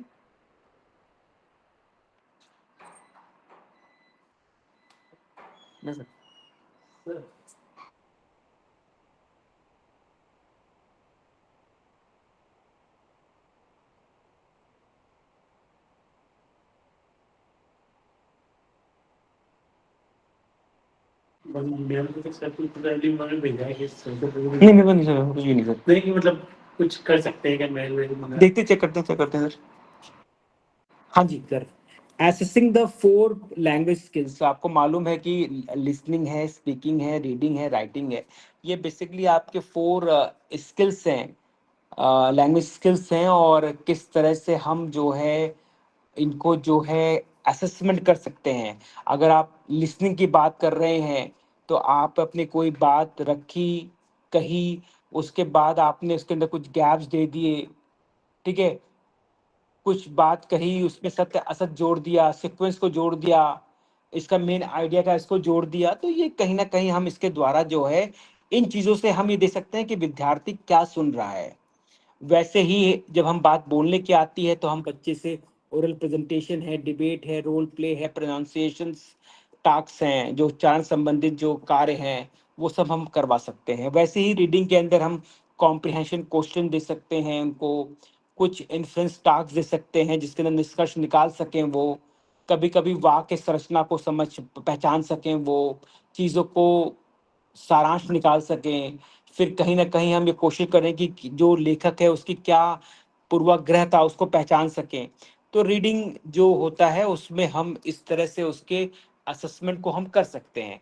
वैसे ही जब हमें लेखनी संबंधित हमें मूल्यांकन करना है तो हम विद्यार्थियों से निबंध लिखवा सकते हैं, कोई रिपोर्ट लिखवा सकते हैं, किसी सूचना का हस्ताक्षर करवा सकते हैं, उनको पोर्टफोलियो की एंट्री करवा सकते हैं, लैब रिपोर्ट्स देख सकते हैं, सब्जेक्ट स्पेसिफिक टास्क दे सकते हैं। तो इन माध्यमों से हम जो है आपका असेसमेंट कर सकते हैं जो हमारे 4 लैंग्वेज स्किल्स हैं। और ऐसा नहीं है ये सिर्फ इसके ही है, ये कॉन्सेप्ट है, बेसिक कॉन्सेप्ट है जो कि हर एक करिकुलम में यूज होगा। ठीक है ना, ऐसा नहीं कि नहीं होगा ये। ठीक है, हाँ जी, नेक्स्ट स्लाइड सर।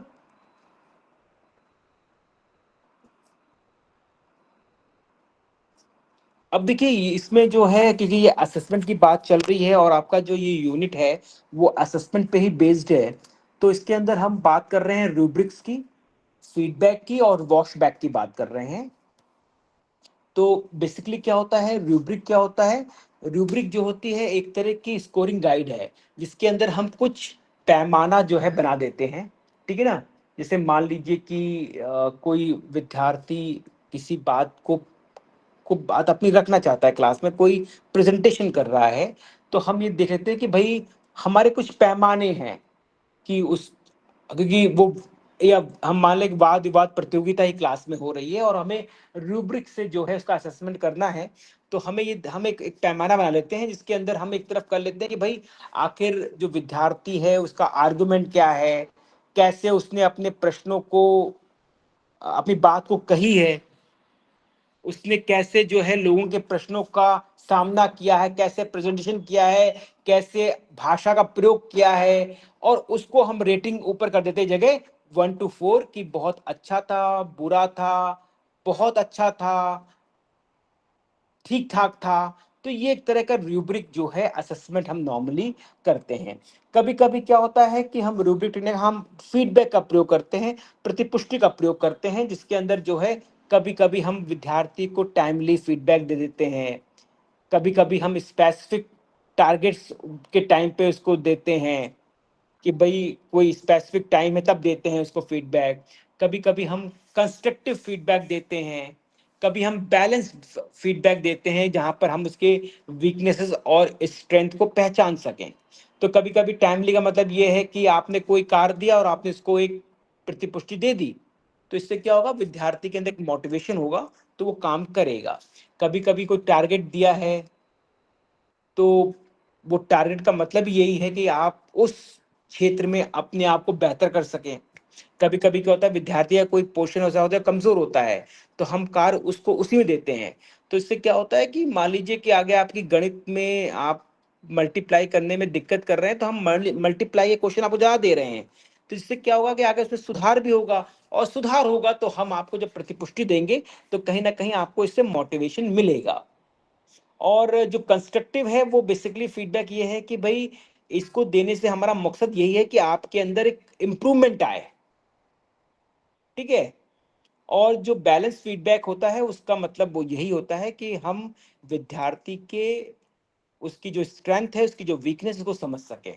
और ये एक जो तीसरा है वॉशबैक इफेक्ट जो है, इसका जो मकसद है वो यही है कि जो असेसमेंट है, जो हमारा आंकलन है, उसका क्या प्रभाव पड़ रहा है हमारे शिक्षण और अधिगम पे।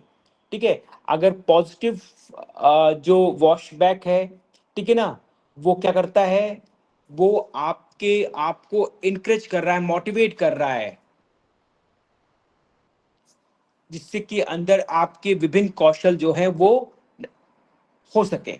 और जो नेगेटिव वॉशबैक होता है, इसका मकसद यही होता है कि जो रोट मेमोराइजेशन होता है, जो रटने की जो क्षमता है, जो रट के आप आते हैं, जो अब विद्यार्थी आ रहा है रटकर, जो रटन पद्धति पे बल दे रहा है, उन विद्यार्थियों को उसको रटने की जो क्षमता है, रटने की जो उसकी प्रकृति है, उसको कम किया जाए।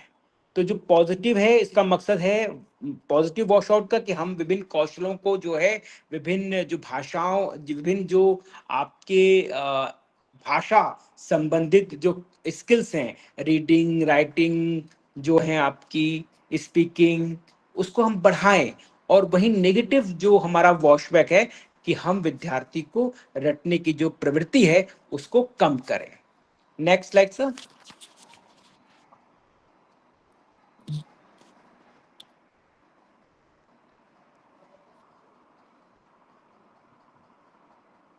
ठीक है, तो आप देखिए कि किस तरह से हम इन चार जो लैंग्वेज स्किल्स हैं उनको कैसे हम जोड़ रहे हैं। और आप देखिए जो हमारी रियल लाइफ है, जो हमारी लाइफ है, वास्तविक जीवन है, इसमें जो ये कौशल्स होते हैं वो कभी भी, जो ये चार कौशल हैं, कभी अलग अलग नहीं होते हैं, ये एक साथ ही कार्य करते हैं। चाहे लिसनिंग प्लस स्पीकिंग हो आपका, चाहे रीडिंग प्लस राइटिंग हो, स्पीकिंग और लिसनिंग हो, राइटिंग और थिंकिंग हो, ये सभी क्या होते हैं, एक साथ काम करते हैं। ठीक है ना। और जब ये साथ काम करेंगे, अगर आप लिसनिंग प्लस स्पीकिंग करेंगे तो कहीं ना कहीं आपको जो भाषा का प्रतिमान है वो समझ आएगा, आपका शब्दकोश बढ़ेगा, और कहीं ना कहीं आप मौखिक अभिव्यक्ति भी आपकी इससे बढ़ेगी। वहीं पर रीडिंग और राइटिंग करेंगे तो इससे भी आपका शब्दकोश बढ़ेगा, आपका शब्द संरचना के बारे में आपको चीजें जान मिलेंगी, तो आपकी जो राइटिंग है वो इम्प्रूव होगी। वहीं पर जब स्पीकिंग और लिसनिंग की बात कर रहे हैं तो आप जानते हैं कि इंटरेक्शंस ऑलवेज, ये क्या होता है, उल्टा होता है। तो इफेक्टिव कम्युनिकेशन क्या होगा, उसके लिए दोनों चीज बहुत जरूरी है, स्पीकिंग प्लस लिसनिंग। और वही राइटिंग प्लस थिंकिंग की बात कर रहे हैं हम लोग हैं, तो क्या होता है, राइटिंग जो होती है, क्योंकि जो आप सोच रहे हैं वो दिखता नहीं है किसी को, लेकिन जब आप उसको लिख देंगे तो वो दिखने लग जाएगा। तो कहीं ना कहीं जो ये राइटिंग और थिंकिंग है वो कहीं ना कहीं एक दूसरे से जुड़े हुए हैं, और कहीं ना कहीं ये बताएंगे कि आपकी जो अंडरस्टैंडिंग है, आपकी जो, आपका जो ज्ञान है, जो आपका समालोचनात्मक प्रतिक्रिया है वो कैसी है और कितनी गहरी है।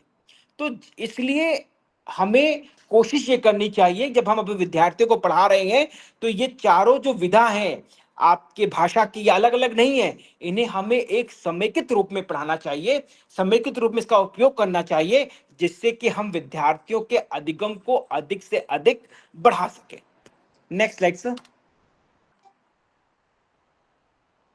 ठीक है, देखिए यहाँ पर जो है, ये जो हम टीचर्स के लिए हम बात कर रहे हैं, लैंग्वेज अक्रॉस द करिकुलम, इसके जो महत्वपूर्ण सिद्धांत हैं, और ये हम ये मान के चल रहे हैं कि every teacher is a language teacher. क्योंकि लैंग्वेज क्या है, इम्बेडेड है, वो सब में समाहित है हर विषय के अंदर।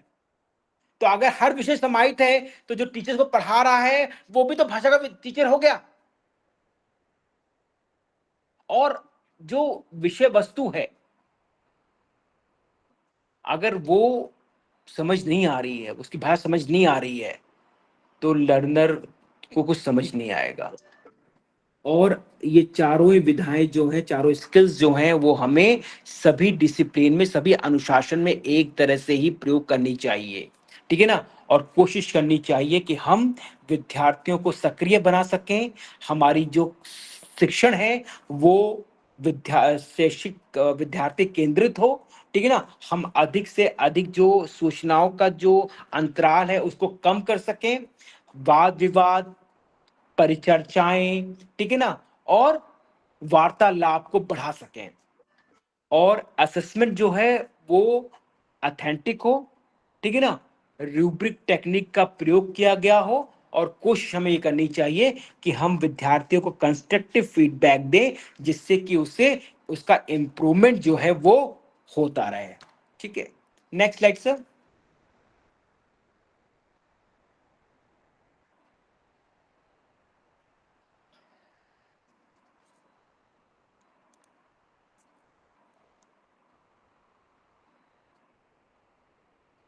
ठीक है,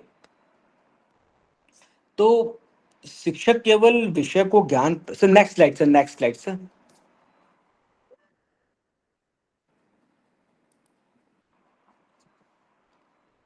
नेक्स्ट स्लाइड सर। हाँ जी। तो आप देखिए कि शिक्षक केवल जो है विषय का ज्ञान प्रदान करने वाला व्यक्ति नहीं होता है वो, बल्कि वो छात्रों के भाषा विकास में भी एक महत्वपूर्ण भूमिका निभाता है। भाई शिक्षक को कोशिश करनी चाहिए कि कक्षा में कोई ऐसा वातावरण बनाए जहाँ पर छात्र भाषा का सक्रिय रूप से उपयोग कर सकें। ठीक है। तो इसके लिए जरूरी यह है कि हम विद्यार्थियों को बोलने, पढ़ने, लिखने का अवसर दें। यदि शिक्षक छात्रों से प्रश्न पूछ सकते हैं, समूह चर्चा आयोजित कर सकते हैं और छात्रों को अपने विचार प्रस्तुत करने के लिए प्रोत्साहित कर सकते हैं। तो विद्यार्थी में अपने आप बोलने, पढ़ने और लिखने का अभ्यास हो सकेगा। वो भाषा को समझ सकेगा, भाषा का अनुप्रयोग कर सकेगा, तो उसे आगे विषय पढ़ने में सरलता होगी। और साथ ही साथ शिक्षक को चाहिए कि वो कठिन शब्दों और अवधारणाओं को सरल भाषा में समझाए। ऐसा ना हो कि जो पाठ्य पुस्तक में शब्द लिखा हो वो उसको उसी तरह से बता दे, उसका उपयोग उसी रूप में करे, उसको बदले ना, लेकिन उसके सरलतम अर्थ को बच्चे को स्पष्ट करे, जिससे बच्चा समझ सके कि ये बात क्या कहने चाह रहे हैं। ठीक है, तभी विद्यार्थी जो है उस शब्द को समझ सकेगा और उसको विषय के साथ जोड़ सकेगा। तो इसीलिए शिक्षक की जो भूमिका है वो एक मार्गदर्शक के रूप में जो है वो होनी चाहिए। ठीक है, सो नेक्स्ट स्लाइड।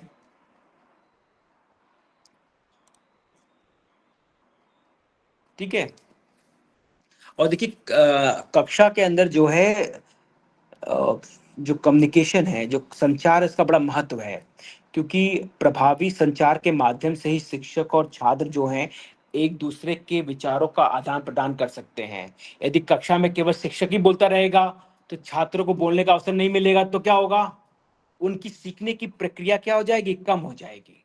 और यदि शिक्षक छात्रों से प्रश्न पूछने और छात्र चर्चा में भाग लेने को लिए प्रोत्साहित करेगा, तो क्या होगा, अधिक से अधिक जो है वो क्या होगा, वो उसको समझ सकेगा, उसको बात कह सकेगा, उसको बात कर सकेगा। ठीक है जी।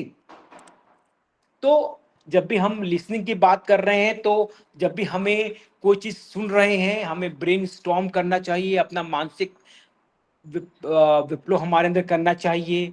ठीक है ना, चीजों को समझना चाहिए, उसके मुख्य विचार को समझना चाहिए। ठीक है ना, और हमारी कोशिश ये है कि जो हमने सुना है उसको रिस्पॉन्ड करें, उसको हम प्रेषित करें अपने लेखनी के द्वारा। वैसे ही जब हम स्पीकिंग कर रहे हैं तो हमें देखना चाहिए कि जो हम सुन रहे हैं उसमें कोई गैप ना हो, कोई अंतराल ना हो। ठीक है ना, ठीक है, हम अधिक से अधिक वार्तालाप करें, वाद विवाद करें। ठीक है ना, चीजों को क्रियात्मक रूप में देखें।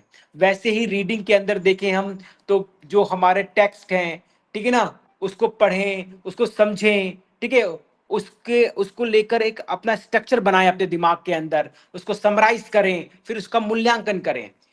ठीक है, तो वैसे ही जब हम क्लासरूम स्ट्रेटजीज होती हैं, जब हम कोई चीज को समझते हैं और हम इन इन स्वरूपों में हमें समझना होता है, तो जरूरी यही है कि हम इसको अपने विद्यालय और कक्षागत जो व्यू रचना के रूप में अपनाएं, तभी हम इस चीज को बहुत आसानी से समझ सकते हैं। ठीक है, नेक्स्ट स्लाइड सर। अब यहाँ पर हम बात कर रहे हैं कि जो लैंग्वेज अक्रॉस द करिकुलम है, इसकी क्या चुनौतियां क्या हैं और इसके सुझाव क्या हैं, किससे हम इसको सुझाव कर सकते हैं। तो चैलेंजेस क्या हैं, ठीक है ना, आप जान रहे हैं कि भाई सुनने की लोगों की इतनी क्षमता ही नहीं है, लोग बड़े पैसिव होते, सुनते ही नहीं ध्यान से हैं। ठीक है, इतनी बड़ी बड़ी कक्षाएं हैं, ठीक है ना, इतने टेक्स्ट हैं, ठीक है ना, ठीक है, और विद्यार्थी जो है वो सिर्फ शिक्षक के लिए लिख रहा है, किसी रियल ऑडियंस के लिए लिखता नहीं है। ठीक है ना, और जो असेसमेंट है वो बस रिकॉल ही तो हो रहा है, मुंह जबानी हो रहा है, कोई ऐसा हो भी नहीं रहा है। हम कर क्या सकते हैं, तो इसके अंदर जो है हमने बताया है कि क्या हमारे पास चैलेंजेस हैं और किस तरह से हम इसको जो है इसको हम सही कर सकते हैं। ठीक है ना, नेक्स्ट स्लाइड सर।